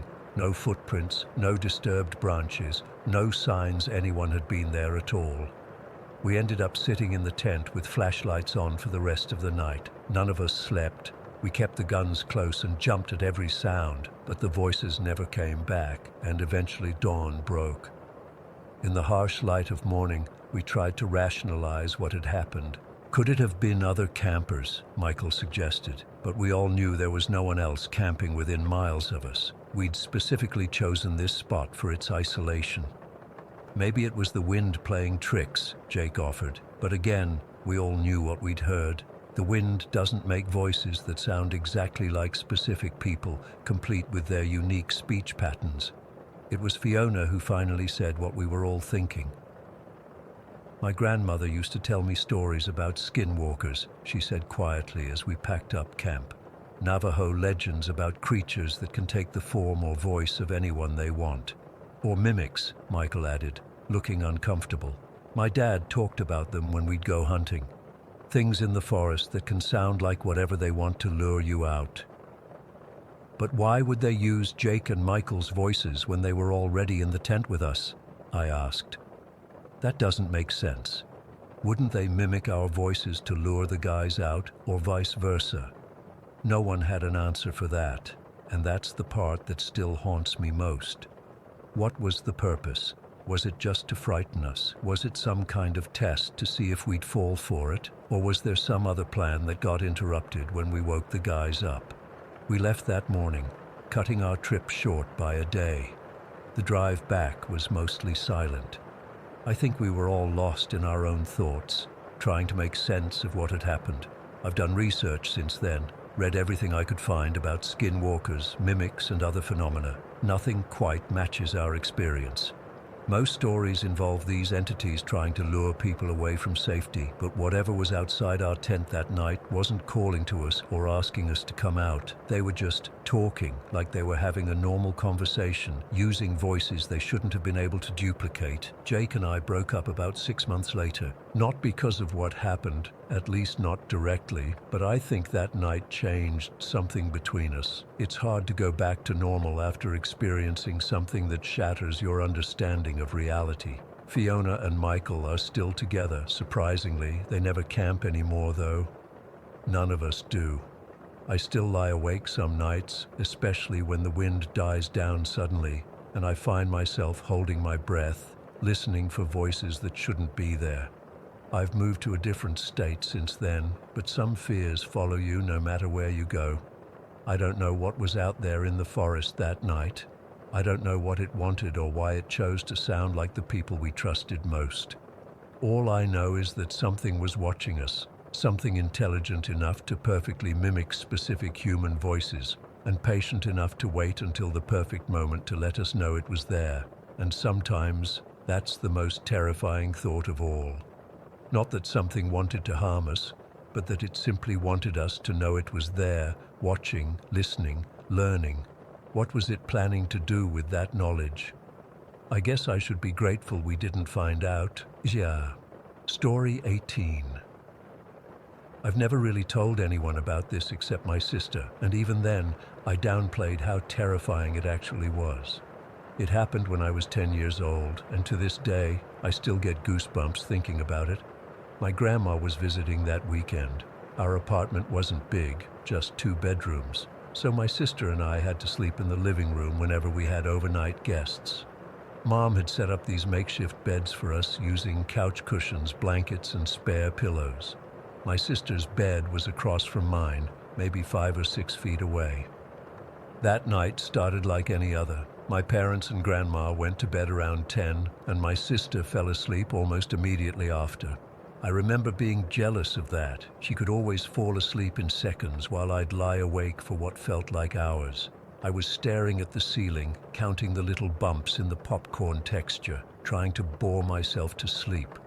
I must have dozed off eventually because I remember waking up sometime later. The apartment was completely silent. No TV noise, no parents talking, not even the usual creaks of the building settling. Just silence. And that's when it hit me, this overwhelming feeling that I wasn't alone. Not just that my sister was there, I knew she was there, but something else. Something was watching me. I couldn't see anything unusual in the room, but I just knew. The feeling was so intense and came out of nowhere. One second I was fine, the next I was absolutely terrified. My face started sweating immediately. Not just a little dampness, I mean it was like someone had sprayed me with water. I could feel each individual droplet forming on my forehead, my cheeks, my neck. My heart was hammering so hard I thought it might burst through my chest. I tried to calm myself down, telling myself it was just my imagination. But then the sensations started. First, it was the blanket. I became hypersensitive to it touching my skin. I could feel every fiber of that blanket against every inch of my body. It wasn't painful, but it was overwhelming, like my skin had suddenly developed 1,000 times more nerve endings than normal. Then the sweat. God, the sweat. It wasn't just on my face anymore. I could feel it forming all over my body, each droplet emerging from a pore, rolling down my skin in microscopic detail. I could feel the saliva on my tongue, thick and suddenly foreign in my mouth. I was aware of each individual hair on my scalp, like they were all standing up independently. The goosebumps came next. I could feel each one rising on my arms, my legs, my back, like tiny mountains forming on my skin in slow motion. And throughout all of this, that feeling of being watched never diminished. If anything, it grew stronger. Then the ringing started, a high-pitched buzz that began, faintly but quickly intensified until it filled my entire head. It wasn't coming from outside, it was inside my ears, inside my brain. It got louder and louder until I thought my head might explode. But the worst part, the absolute worst part, was what happened to my vision. The furniture in the room, it started to change size. The coffee table across from me suddenly seemed enormous, like it had grown to the size of a house. But when I looked at my hand gripping the blanket, my fingers looked tiny, almost microscopic. It was like I was looking through some insane carnival mirror, but it was happening with my actual eyes. The room seemed to zoom in and out uncontrollably. One second, the ceiling would look miles away, and the next, it would seem inches from my face. The walls would stretch and contract. The TV in the corner would look impossibly huge, then shrink to the size of a postage stamp. I wanted to scream. I wanted to call out to my sister, who I could just barely see in my peripheral vision, still sleeping soundly, but I couldn't open my mouth. It wasn't that my jaw was locked. I just couldn't make my brain send the signal to open it. I couldn't move at all. My breathing got heavier and heavier. Each breath felt like I was drawing in gallons of air, my lungs expanding to an impossible size, then shrinking down to nothing when I exhaled. The sensations were so intense, so overwhelming, that I genuinely thought I was dying. I don't know how long it lasted. It felt like hours, but it was probably just minutes. Eventually I passed out. The last thing I remember was that high-pitched ringing reaching a crescendo, and then nothing. I woke up the next morning feeling completely normal. The sun was streaming through the blinds, my parents were in the kitchen making breakfast, and my sister was already up watching cartoons. Physically, I felt fine, but mentally, I was shaken to my core. I didn't tell anyone that day. What would I even say? Hey, last night I felt like I was being watched, and then furniture got big and my fingers got small. It sounded crazy even to me. I tried to push it out of my mind, but I couldn't. The memory was too vivid, too real. For weeks afterward, I was afraid to go to sleep. I'd fight to stay awake as long as possible, terrified of experiencing that nightmare again. I'd keep the lights on, the TV on, anything to avoid that silence that had preceded the episode. It never happened again in exactly the same way. As I've gotten older, I've researched what might have caused it. The closest explanation I've found is a combination of sleep paralysis and something called Alice in Wonderland syndrome. AIWS is a neurological condition where your perception gets distorted. Things appear larger or smaller than they actually are, exactly like what happened to me. But here's the thing. My sister has had sleep paralysis before. She's described it to me in detail, the feeling of being unable to move, the sense of a malevolent presence, even hallucinations of dark figures. What I experienced was different. The sensory overload, the perceptual distortions. She never mentioned anything like that, and the feeling of being watched. It wasn't vague or abstract. It was specific and directed, like whatever it was had singled me out, like it was studying me, observing my reactions to what was happening. Sometimes I wonder if it was something supernatural. Maybe something was there in our living room that night. Maybe it was watching me, and maybe it did something to my perception, to my senses. I know how that sounds. Trust me, I do. But when I think back to that night, to the absolute certainty I felt that something was there, I can't entirely dismiss the possibility. I'm 28 now, and I've never experienced anything like it since, but I still sleep with a nightlight. I still can't stand complete silence. And sometimes, when I'm alone in a quiet room, I'll get a flash of that feeling, that I'm being observed, studied, and my heart will start racing all over again. The doctors I've spoken to say it was likely just a particularly intense episode of sleep paralysis combined with hypnagogic hallucinations. They say the brain can do strange things in the twilight between wakefulness and sleep. They say it wasn't real, but they weren't there. They didn't feel what I felt, they didn't see what I saw, and they certainly can't explain why. 18 years later, I still sometimes wake up in the middle of the night with the absolute certainty that something is standing in the corner of my bedroom, watching me with the same curious intensity I felt back then. I just lie there when that happens, eyes squeezed shut, waiting for morning, praying that whatever it is, it doesn't decide to distort my reality again, because I don't think I could survive experiencing that a second time. Story 19. I've been driving trucks for almost 20 years now, and nothing, absolutely nothing, has ever happened like that night on Route 66. I still haven't told many people about this, partly because I know they wouldn't believe me, and partly because just thinking about it makes my hands shake so bad I can barely type this. This happened about 4 months ago. I was hauling industrial machinery from Chicago to Los Angeles, a route I've done dozens of times before. The pay was good for this particular job. Time-sensitive delivery for a factory reopening, so I decided to push through the Arizona stretch at night instead of stopping at a motel like I usually would. It was around 1 in the morning when I hit that desolate stretch of Route 66 through northern Arizona. No moon that night, nothing but darkness all around me except for what my headlights could catch.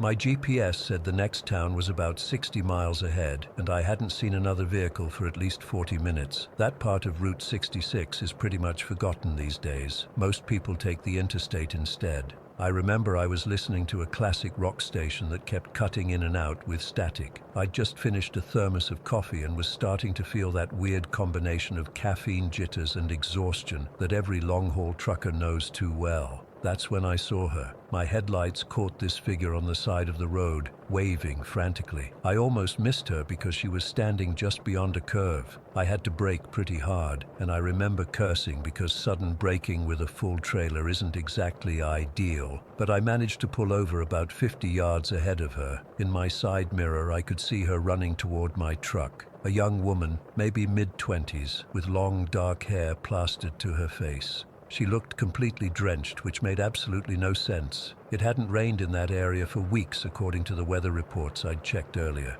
I rolled down my window when she reached the driver's side. "Please help me," she gasped, out of breath. My car broke down a few miles back and my phone's dead. I've been walking for hours. I hesitated for a second. I've picked up hitchhikers before, but usually other truckers or guys who look like they're down on their luck.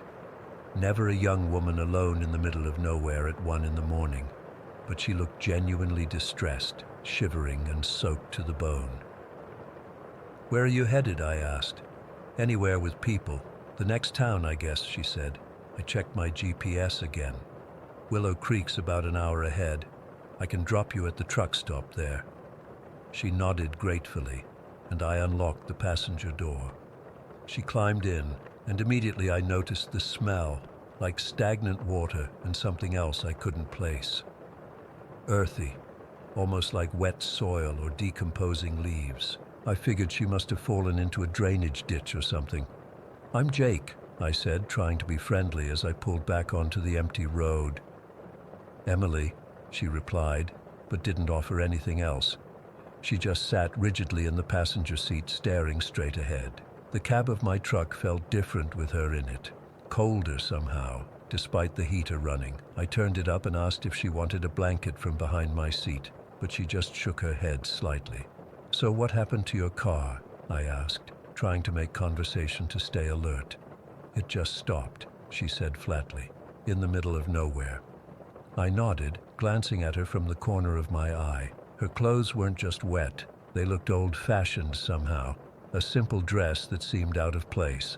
I also noticed she wasn't wearing any shoes, and her feet were caked with mud and what looked like small cuts. "You must be freezing," I said. "Are you sure you don't want that blanket?" She just shook her head again and continued staring out into the darkness beyond the windshield. We drove in uncomfortable silence for about 15 minutes. I tried turning up the radio, but it was mostly static now, so I switched to my CB radio instead, hoping to catch some chatter from other truckers to break the weird tension.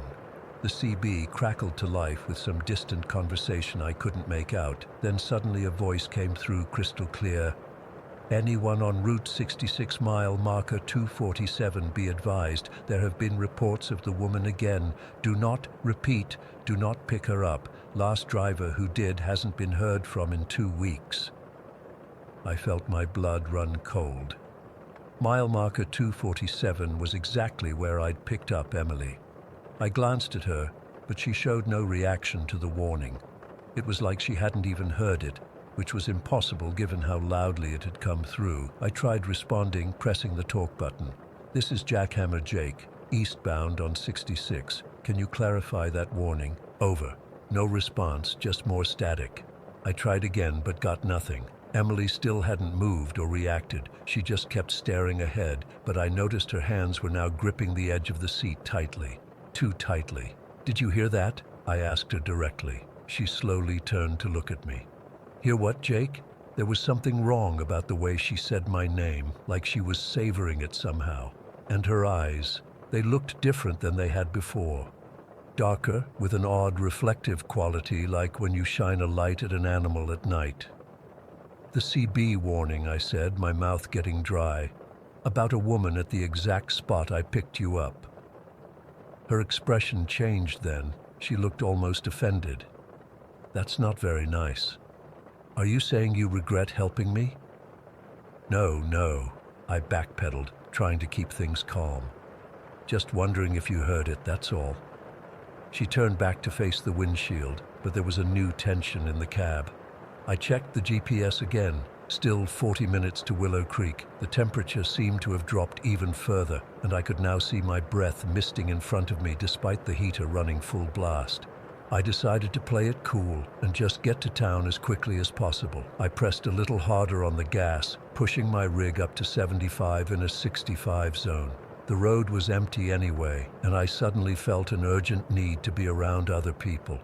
"You're going too fast," Emily said without looking at me. I eased off the gas slightly, "Just trying to get you to town sooner." "There's no rush," she replied softly. "I've been waiting a long time already."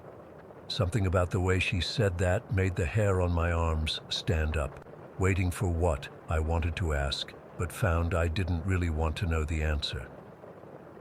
The next 20 minutes were the longest of my life. The radio was nothing but static now, and the CB had gone completely silent. Outside, the desert seemed darker than usual, like the headlights couldn't penetrate as far as they should. Emily hadn't moved or spoken further, but I could feel her watching me from the corner of her eye. I decided I'd had enough. Warning or no warning, something was very wrong here. I spotted a widened shoulder ahead and started slowing down. "What are you doing?" she asked, her voice suddenly sharp. "I'm sorry, but I'm going to have to ask you to get out here," I said, trying to sound firm. "We're in the middle of nowhere. There's a rest area about a mile up. I can see the sign. You can wait there for another ride." I pulled onto the shoulder and put the truck in park, keeping the engine running. When I turned to look at Emily, I nearly jumped out of my skin. She was smiling. Not a normal smile. This was stretched too wide, revealing teeth that suddenly seemed too numerous and too sharp to be human. Her eyes had changed completely, now pitch black from corner to corner. "You don't really want me to leave, do you, Jake?" she asked, her voice different now, deeper, with an echo like she was speaking from the bottom of a well. I reached for the door handle behind me, but my hand froze midair when she spoke again. "I've been waiting for you specifically, Jake Thompson," she said, using my full name, which I definitely hadn't told her. "Do you know how many trucks pass by without stopping? How many drivers see a poor, stranded girl and just keep going? But not you. You're a good man, aren't you?" The temperature in the cab plummeted. I could see ice forming on the inside of the windshield. My breath came out in huge white clouds as I stammered, How do you know my name?" She laughed, and it sounded like breaking glass. "I know everything about you. I know about your ex-wife in Tulsa. I know about your daughter at ASU who doesn't return your calls. I know about the accident in 1998 that wasn't really your fault, but you still blame yourself." I tried to speak but couldn't. No one knew about that accident. I'd never told a soul the full story. Emily's hand shot out and grabbed my forearm. Her grip was impossibly strong, like steel cables wrapped around my arm. Her skin felt wrong, cold and somehow slippery, like wet leather. "You can't leave me now," she whispered. "No one ever leaves me." I don't know where I found the strength, but pure terror gave me a surge of adrenaline. I yanked my arm free, tearing my jacket sleeve in the process, and lunged for the door. I tumbled out onto the gravel shoulder, scrambled to my feet, and ran. I ran straight into the desert, away from the road, away from my truck, away from her. The rational part of my brain was screaming that this was suicide in the Arizona desert at night, but I was beyond rational thought. All I knew was that I needed to get away from whatever was sitting in my truck. I could hear the engine of my rig revving behind me. When I risked a glance back, I saw my truck making a U-turn on the empty highway, its headlights swinging around until they pointed in my direction. She was coming after me. I changed direction, running parallel to the highway but staying off it. The desert terrain was treacherous, loose rocks, cacti, and hidden dips that nearly twisted my ankles multiple times. But fear kept me going. I heard my truck roaring along the highway, keeping pace with me. Then it veered off the road, the massive rig somehow navigating the desert terrain as easily as if it were on asphalt. The headlights found me, illuminating my desperate flight. I dodged behind a large boulder, gasping for breath, my heart feeling like it would explode. The truck stopped about 50 yards away. The driver's door opened, and Emily stepped out, except she wasn't really Emily anymore. Her form seemed to ripple and shift in the headlights. The darkness around her moved unnaturally, like it was alive and connected to her. Shadows rose from the sand, writhing like snakes, reaching toward where I was hiding. "You can't escape me, Jake." Her voice carried effortlessly across the distance between us. "I'm part of this highway now. I've been here since 1954 when they left me to die after the accident, alone, bleeding, calling for help while car after car passed by." She took a step forward, and the darkness surged ahead of her. I pressed my back against the boulder, feeling the rough surface dig into my spine. "I just wanted someone to stop and help me," she continued, her voice somehow right next to my ear despite her being yards away. "Just like you did. Such a good Samaritan, and now you'll stay with me, keep me company, like all the others." I closed my eyes, praying to a God I hadn't spoken to in years. When I opened them again, she was standing right in front of me, Not walking, not running.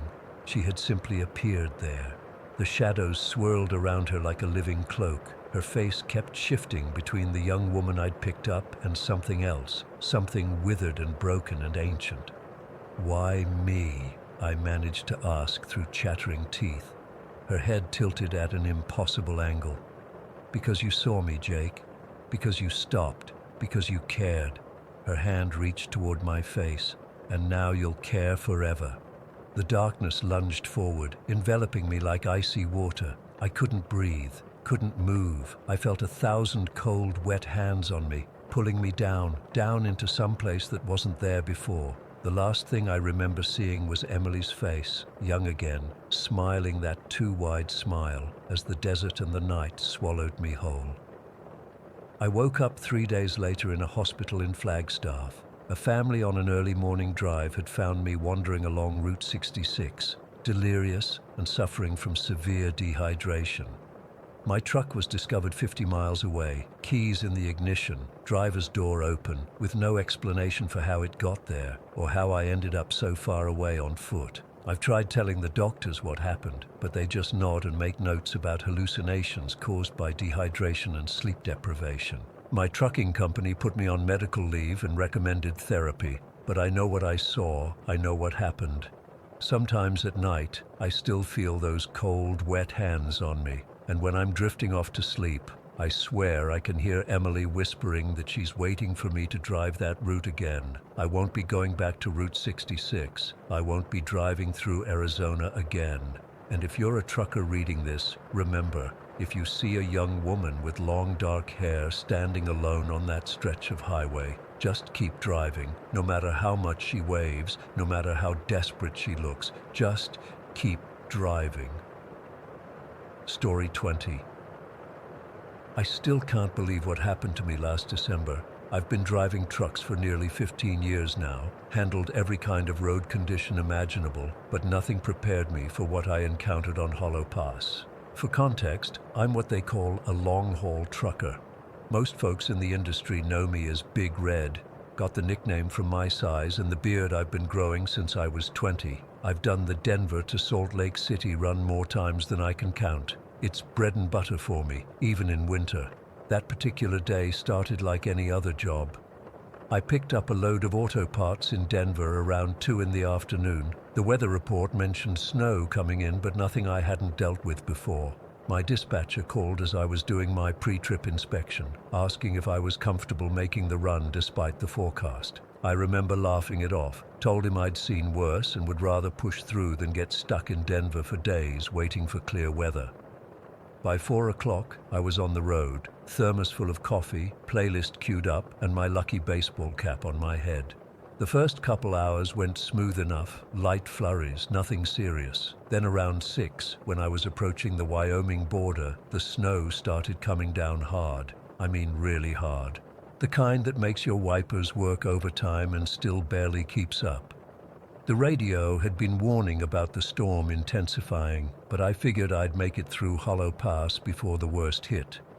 For those who don't know, Hollow Pass isn't the highest elevation route through that part of Wyoming, but it's notorious among truckers for its sharp turns and the way wind whips through the valley. Add heavy snow to that equation, and you've got a recipe for trouble. By 7:30, visibility was down to maybe 30 feet. I had my lights on high beam, but all that did was create a wall of white reflection in front of me. My truck was crawling along at maybe 25 miles per hour, and I was white-knuckling the steering wheel, hunched forward trying to make out the road markers. I remember thinking maybe I should pull over and wait it out, but there aren't many safe places to stop on that stretch, and the shoulders were already piling up with snow. Plus, I had a delivery deadline, and in this business, missing deadlines means losing money. So I pressed on. Around 8 o'clock, my CB radio crackled to life.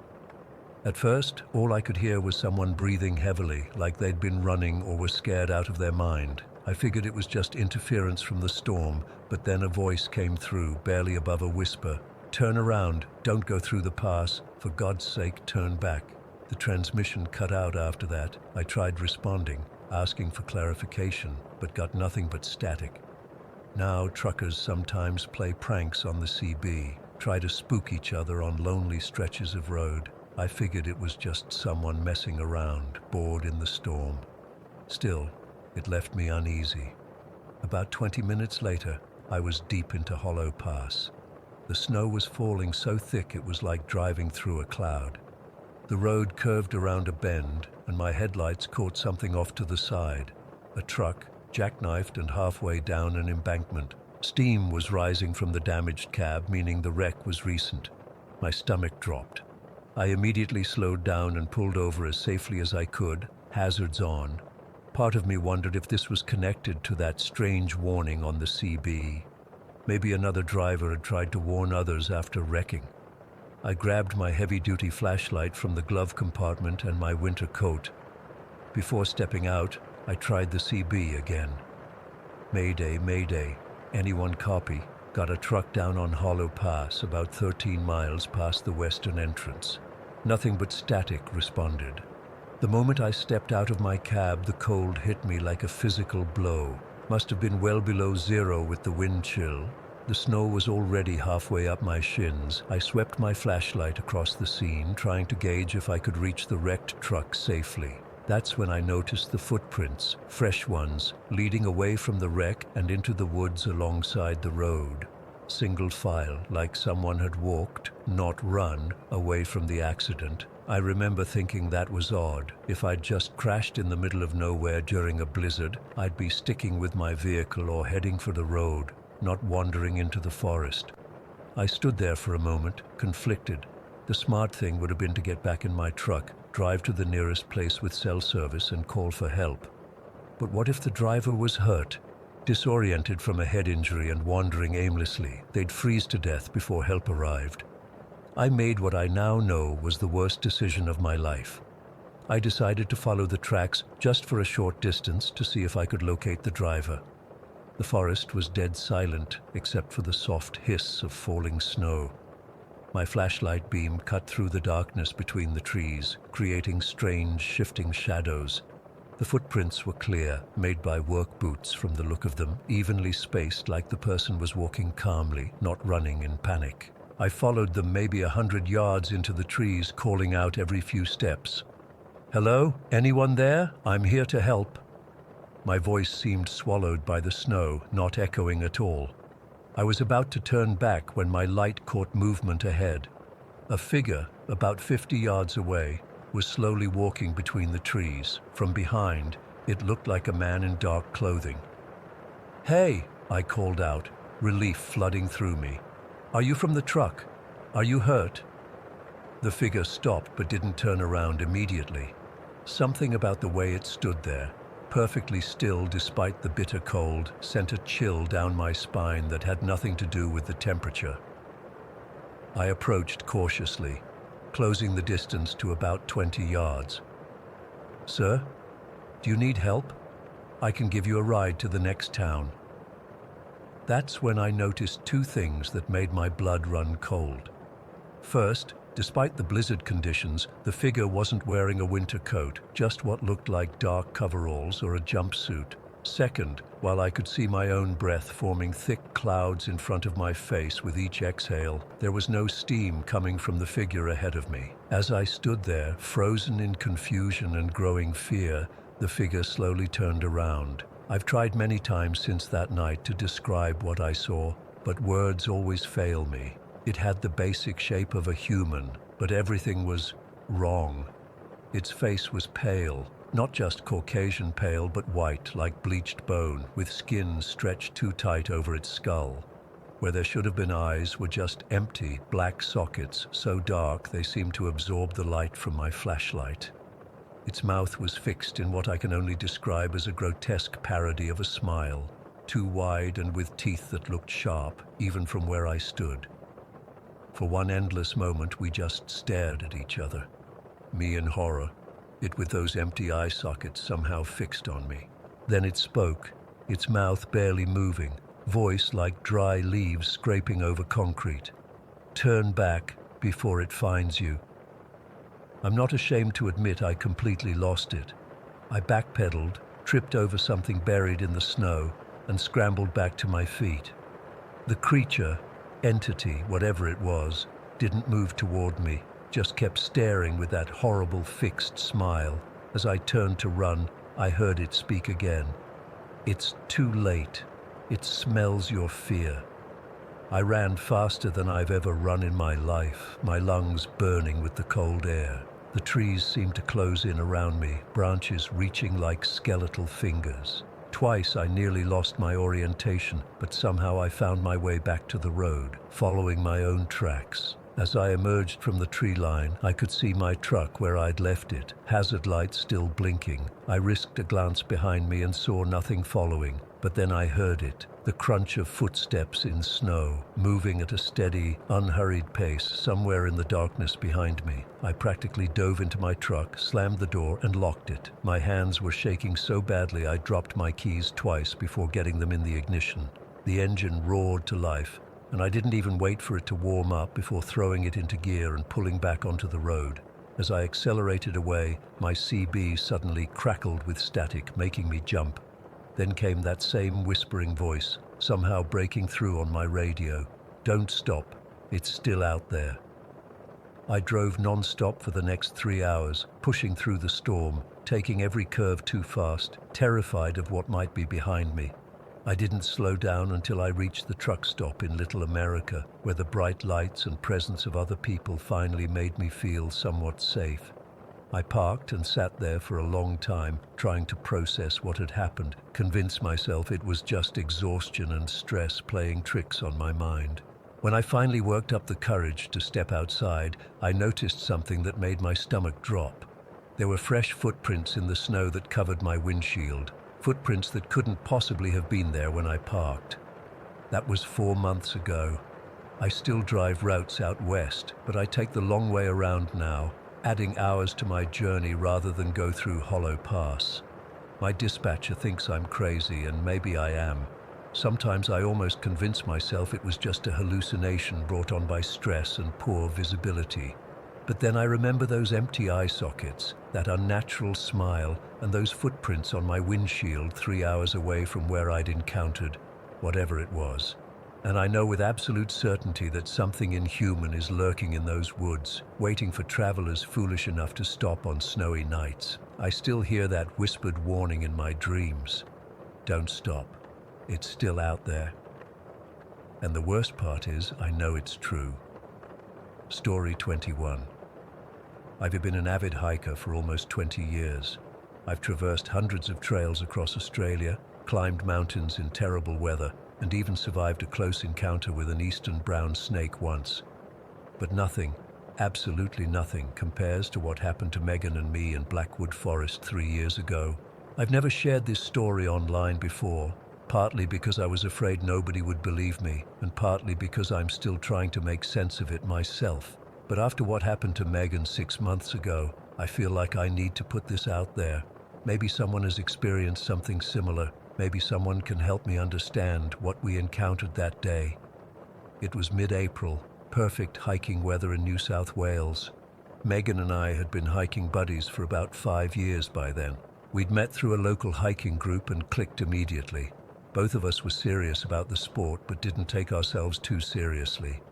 We'd tackle challenging trails, then laugh about our struggles over beers afterward. She was the sister I never had. We decided to try a new trail in Blackwood Forest that day. It wasn't particularly well known, but a guy from our hiking group had recommended it, saying the views were spectacular. It was supposed to be a moderate 6-hour hike, nothing we couldn't handle with our experience. We arrived at the trailhead around 8 in the morning. The air was crisp, the sky clear blue. We double-checked our supplies, 3 liters of water each, energy bars, first aid kit, spare socks, rain jackets just in case. Both of our phones were fully charged, and we had a paper map as backup. We always prepared meticulously. That's what makes what happened even harder to explain. The first couple of hours were completely normal. The trail was beautiful. Tall eucalyptus trees filtering the sunlight, the occasional wallaby watching us from a distance, birdsong filling the air. We took photos, pointed out interesting plants to each other, and talked about an upcoming hiking trip we were planning to Tasmania. The first strange thing happened around 11. I checked my GPS to confirm our location, and it showed we were about 2 kilometers off the trail, in the middle of a lake that didn't exist. I showed it to Megan, and we both laughed it off.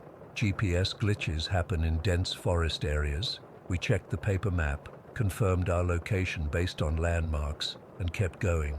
But then Megan's GPS started acting up too, showing we were in a completely different part of the forest.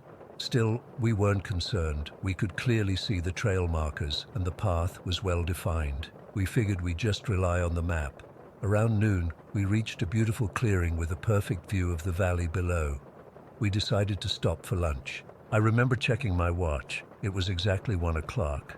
We sat on a fallen log, ate our sandwiches, and discussed whether we should take the longer loop trail back or return the way we came.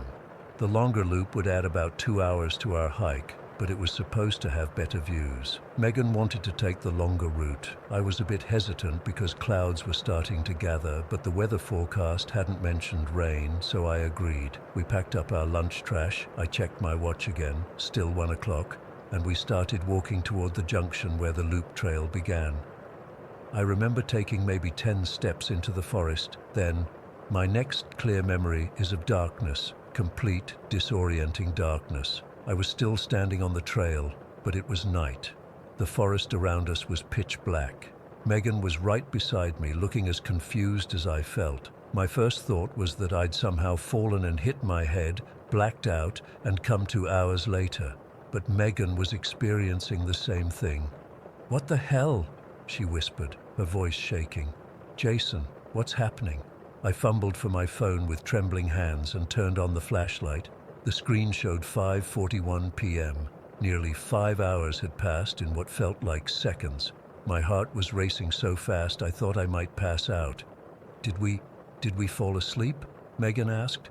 But even as she said it, we both knew that wasn't possible. We were standing upright in the middle of the trail, exactly where we'd been after lunch. Our legs weren't tired like we'd been hiking for hours. Our water supplies were still almost full. "I don't know," I replied, my voice barely audible. Let's just try to get back to the car." That's when we heard it for the first time. Breathing. Heavy, human breathing, like someone who'd been running hard. It was coming from somewhere in the darkness to our left, maybe 10 meters away. "Hello?" I called out, my voice cracking. "Is someone there?" No response, just that breathing. In and out, rhythmic and somehow wrong. "Let's go," Megan whispered urgently. "Now!" We started walking quickly back the way we'd come, at least the way we thought we'd come. In the darkness, with only our phone flashlights, everything looked different, but we followed the trail, hoping it would lead us back to the trailhead. The breathing followed us. It wasn't getting closer, but it wasn't getting further away either. It was like whoever was making that sound was pacing us exactly, staying just out of sight in the darkness beyond our flashlight beams. After about 20 minutes of walking, I started feeling dizzy. Not the normal kind of dizzy, like when you stand up too fast. This was different. It felt like the world around me was bending, like reality itself was warping. I glanced at Megan and saw her stumble. "Do you feel that?" she asked, her voice tight with fear. "Yeah, like everything's shifting. It's getting worse when the breathing gets louder." She was right. The breathing seemed to ebb and flow, sometimes fading until we could barely hear it, other times becoming so loud it sounded like it was right behind us. And when it got louder, that strange dizziness intensified. We tried to walk faster, but the trail seemed to be leading us in circles. Landmarks I thought I recognized kept appearing, making me think we were making progress, only to find ourselves passing the same fallen tree or oddly shaped rock again. "Someone's stalking us," Megan whispered after we'd been walking for what felt like an hour. "Someone's fucking with us." It was the only explanation that made any sense. Some psycho had drugged us somehow. maybe our water bottles while we ate lunch, and now was hunting us for fun. But even as the thought formed, I knew it didn't explain everything. How could someone drug us to make us lose 5 hours instantly? How could they make us feel that bizarre dizziness? The breathing changed then. Instead of staying to our left, it suddenly came from ahead of us on the trail. We stopped dead in our tracks. "It's blocking our way," I whispered. Megan grabbed my arm, her fingers digging in painfully. "There's more than one," she hissed. She was right. The breathing was now coming from behind us too, and from both sides. We were surrounded by that horrible, heavy breathing, but we couldn't see anyone. Our flashlights showed only trees and undergrowth. That's when I finally admitted to myself that whatever was happening wasn't normal, wasn't human. My hands were shaking so badly I could barely hold my phone as I dialed emergency services. "Emergency, what service do you require?" The operator's calm voice was like a lifeline. "We're lost in Blackwood Forest," I said, trying to keep my voice steady. "We need help." I explained our situation, minus the supernatural elements, and the operator promised to send search and rescue. She asked us to stay where we were and keep our phone on so they could track our location. So we waited. For 3 terrifying hours, we sat back to back on the trail, our flashlights pointed outward, listening to that breathing circling us. Sometimes it would fade almost completely, giving us a moment of hope, only to return louder than ever, so close it felt like someone was standing right next to my ear. The strangest part was that there were no footsteps, no rustling of leaves or cracking of twigs, just breathing, and that inexplicable dizziness that came in waves, making the forest seem to ripple around us like it was underwater. Megan didn't speak much during those hours. When I glanced at her, her face was pale and set in the expression of concentration, like she was trying to solve a complex puzzle. Just once, she said very quietly, "They're trying to pull us somewhere, Jason. Can you feel it? They want us to go with them."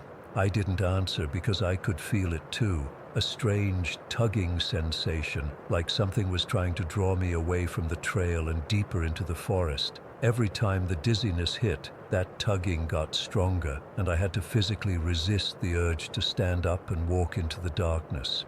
The search team found us around 9:30.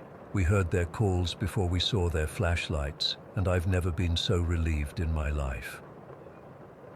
The breathing sounds faded as they approached, and by the time they reached us, they were gone completely.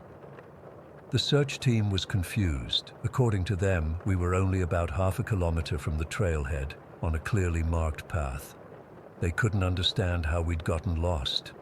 We couldn't explain the missing 5 hours or why it had taken us so long to make such little progress back toward the car. In the days that followed, Megan and I tried to make sense of what had happened. We researched similar experiences online, looked into the history of Blackwood Forest, even went to doctors to see if we might have been exposed to some kind of hallucinogenic fungus or plant. Nothing explained what we'd experienced. Our families and other friends didn't help. They assumed we'd simply gotten disoriented, panicked, and lost track of time. "It happens to experienced hikers too," they said. "The brain plays tricks when you're scared." But Megan and I knew better. Something had happened to us in that forest. Something had taken 5 hours of our lives and tried to lure us away from the trail. Megan took it harder than I did. She started having nightmares about the breathing. She'd wake up convinced it was in her bedroom. She stopped hiking altogether, which was shocking to everyone who knew her. Hiking had been her passion, her therapy, her life. Over time, she became increasingly withdrawn. She'd call me late at night, asking if I still remembered what happened, if I still believed her. Of course I did. How could I forget? 6 months ago, Megan took her own life. Her parents found her in her apartment. She left a note that said simply, "They found me. They won't stop breathing." The police ruled it a suicide due to untreated depression and anxiety. But I know better. Whatever we encountered in Blackwood Forest that day never really left Megan. Maybe it followed her home. Maybe it waited, patient and persistent, breathing in the dark corners of her room until she couldn't take it anymore. I still hear it sometimes, when I'm alone at night, that heavy, rhythmic breathing, and I feel that strange dizziness, that tugging sensation, like it's still trying to pull me somewhere. I don't know what happened to us in Blackwood Forest. I don't know what those things were or what they wanted, but they took my best friend, and I'm afraid they're not finished yet. Story 22.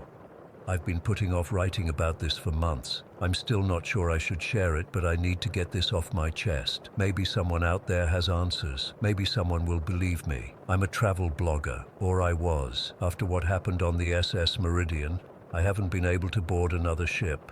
I barely leave my apartment these days. It started as a dream assignment. The Meridian was this gorgeous new luxury cruise liner making its inaugural voyage from New York to the Mediterranean. 13 decks, 3 swimming pools, 2 theaters, and a grand ballroom that supposedly rivaled anything in the finest hotels.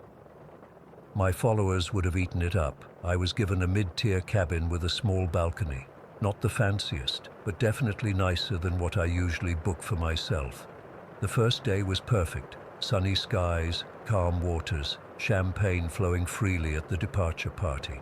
I remember standing at the railing as we sailed past the Statue of Liberty, thinking how lucky I was to be there. God, I was so naive. The second night is when things started to feel wrong. There was a formal cocktail party in the grand ballroom. I wore this dark blue cocktail dress I'd splurged on specifically for the trip. I was mingling, taking photos of the crystal chandeliers and the marble floor for my blog when the lights flickered. Just for a second. Nobody seemed concerned. A few people laughed nervously, and the orchestra kept playing. But something about it made the hair on my arms stand up. I left the party around 11 and headed back to my cabin. The corridors were eerily quiet. On a ship with over 2,000 passengers, you'd expect to hear something. Laughter, footsteps, the distant thump of music. But there was nothing except the gentle hum of the engines. When I reached my deck, I felt this sudden chill, like walking through a pocket of freezing air in the middle of a warm room. I actually stopped and looked around, thinking maybe I was standing under an air vent, but there was nothing. And then I noticed my cabin door was slightly ajar. I know I locked it. I always lock it. I stood there for a good 30 seconds, just staring at that small gap between the door and the frame, wondering if I should call security. But then I thought I was being paranoid, so I pushed it open. Nothing seemed disturbed at first glance. My laptop was still on the desk, my camera bag untouched, but something felt off. It felt like someone had been there, browsing through my things, breathing my air, like the space had been contaminated somehow. I checked the bathroom, the closet, even under the bed. Nothing. I tried to shake it off, took a shower, got ready for bed, but I couldn't sleep. I kept feeling like I was being watched.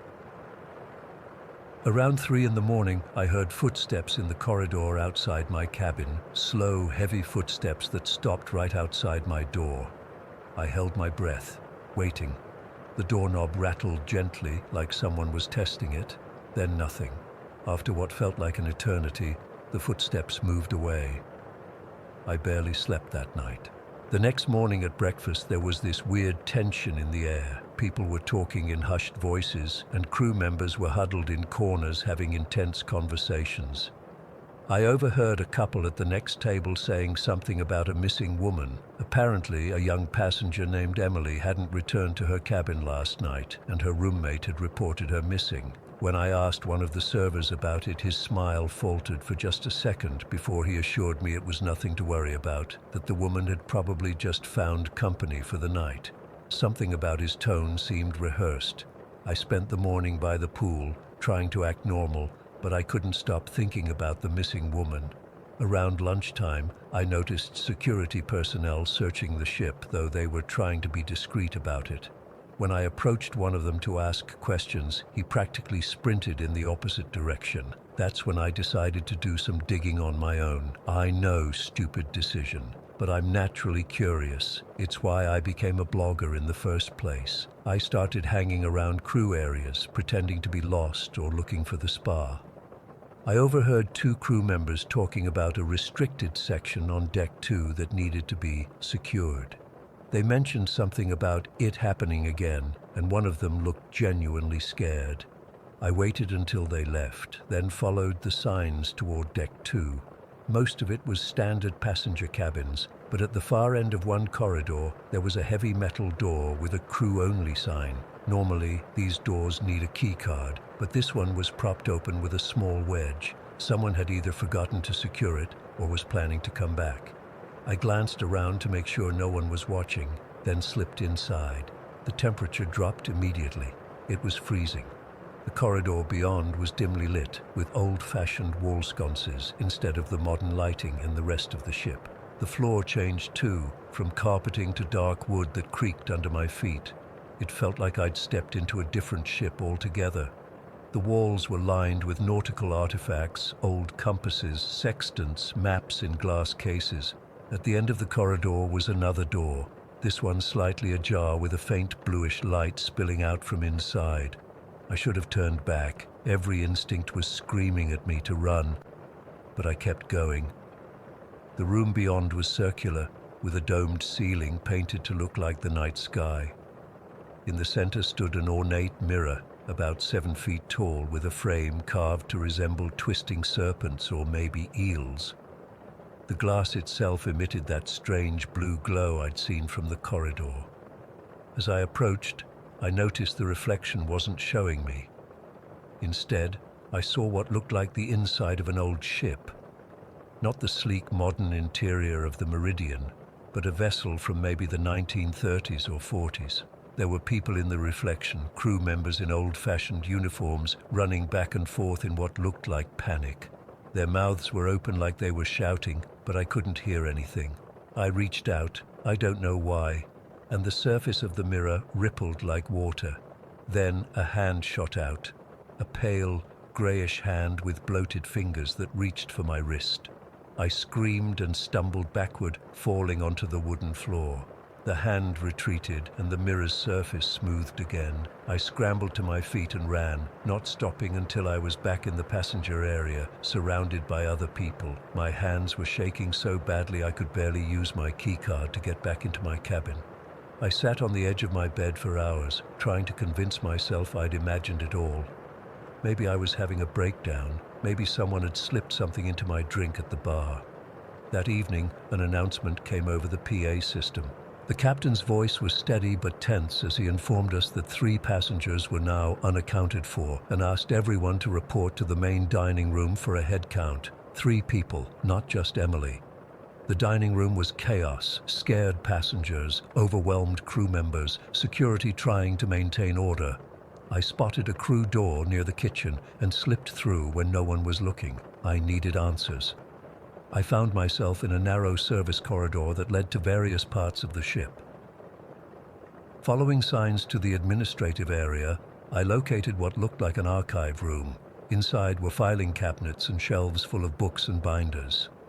A desk in the corner had a computer, which thankfully wasn't password protected. I searched Meridian and found construction documents, crew manifests, maintenance records. But buried in a subfolder labeled Historical Context, I found something disturbing. The SS Meridian wasn't just named after a previous vessel. It was built using salvaged parts from a ship called the SS Meridian that sank in the Atlantic in 1943. Apparently, the original owner believed incorporating elements from historical ships would give the new vessel character and soul. According to the documents, items recovered included decorative woodwork, some navigational equipment, and an antique mirror that was installed in the Historical Appreciation Room, the room I'd found. There were notes about crew members reporting strange phenomena during construction, cold spots, tools going missing, unexplained noises. But the project manager had dismissed these as typical shipyard superstitions. As I was reading, the lights flickered again, more violently this time. The ship seemed to lurch sideways, sending me tumbling from the chair. Emergency lights came on, bathing everything in an eerie red glow. I made my way back to the passenger areas, which were in complete chaos. People were screaming that they'd seen figures walking through walls, passengers who disappeared days ago suddenly appearing in corridors only to vanish again. One woman was hysterical, claiming her husband had dissolved into water right in front of her. The ship's engines had stopped. We were drifting. When I reached the upper deck, I saw nothing but fog in all directions, thick, unnatural fog that seemed to glow from within. I found a group of passengers huddled near a lifeboat station. Among them was one of the ship's officers, looking pale and shaken. When I asked him what was happening, he just kept repeating, "It's the curse. The original Meridian is claiming its successor." He explained that the original ship hadn't just sunk, it had vanished without a trace, with all hands lost. No wreckage, no bodies, nothing. Maritime historians had speculated about everything from extreme weather to enemy action.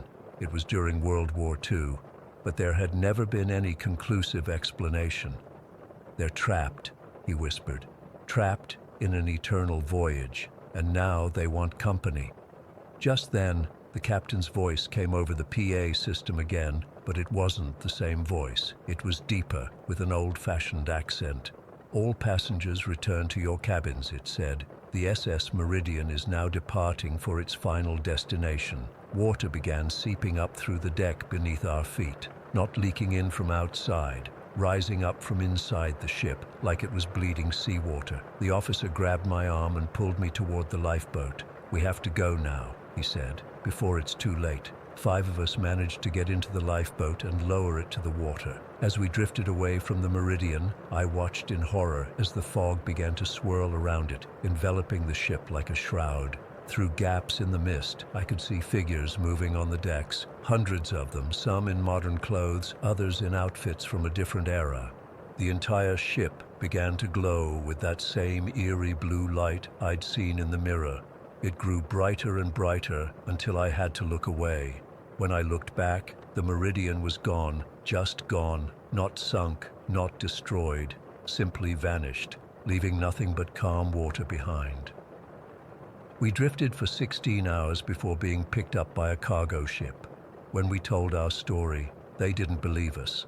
They said we must have gotten lost somehow, that we were confused about which cruise we'd been on. According to all official records, the SS Meridian's maiden voyage had been postponed due to mechanical issues. It never left New York, but I know what I saw. I know what happened. And sometimes, late at night, I can still feel that cold spot, still sense eyes watching me from mirrors. And I wonder if the Meridian is still out there somewhere, sailing its eternal voyage with its captive souls, waiting to claim more passengers for its journey to nowhere.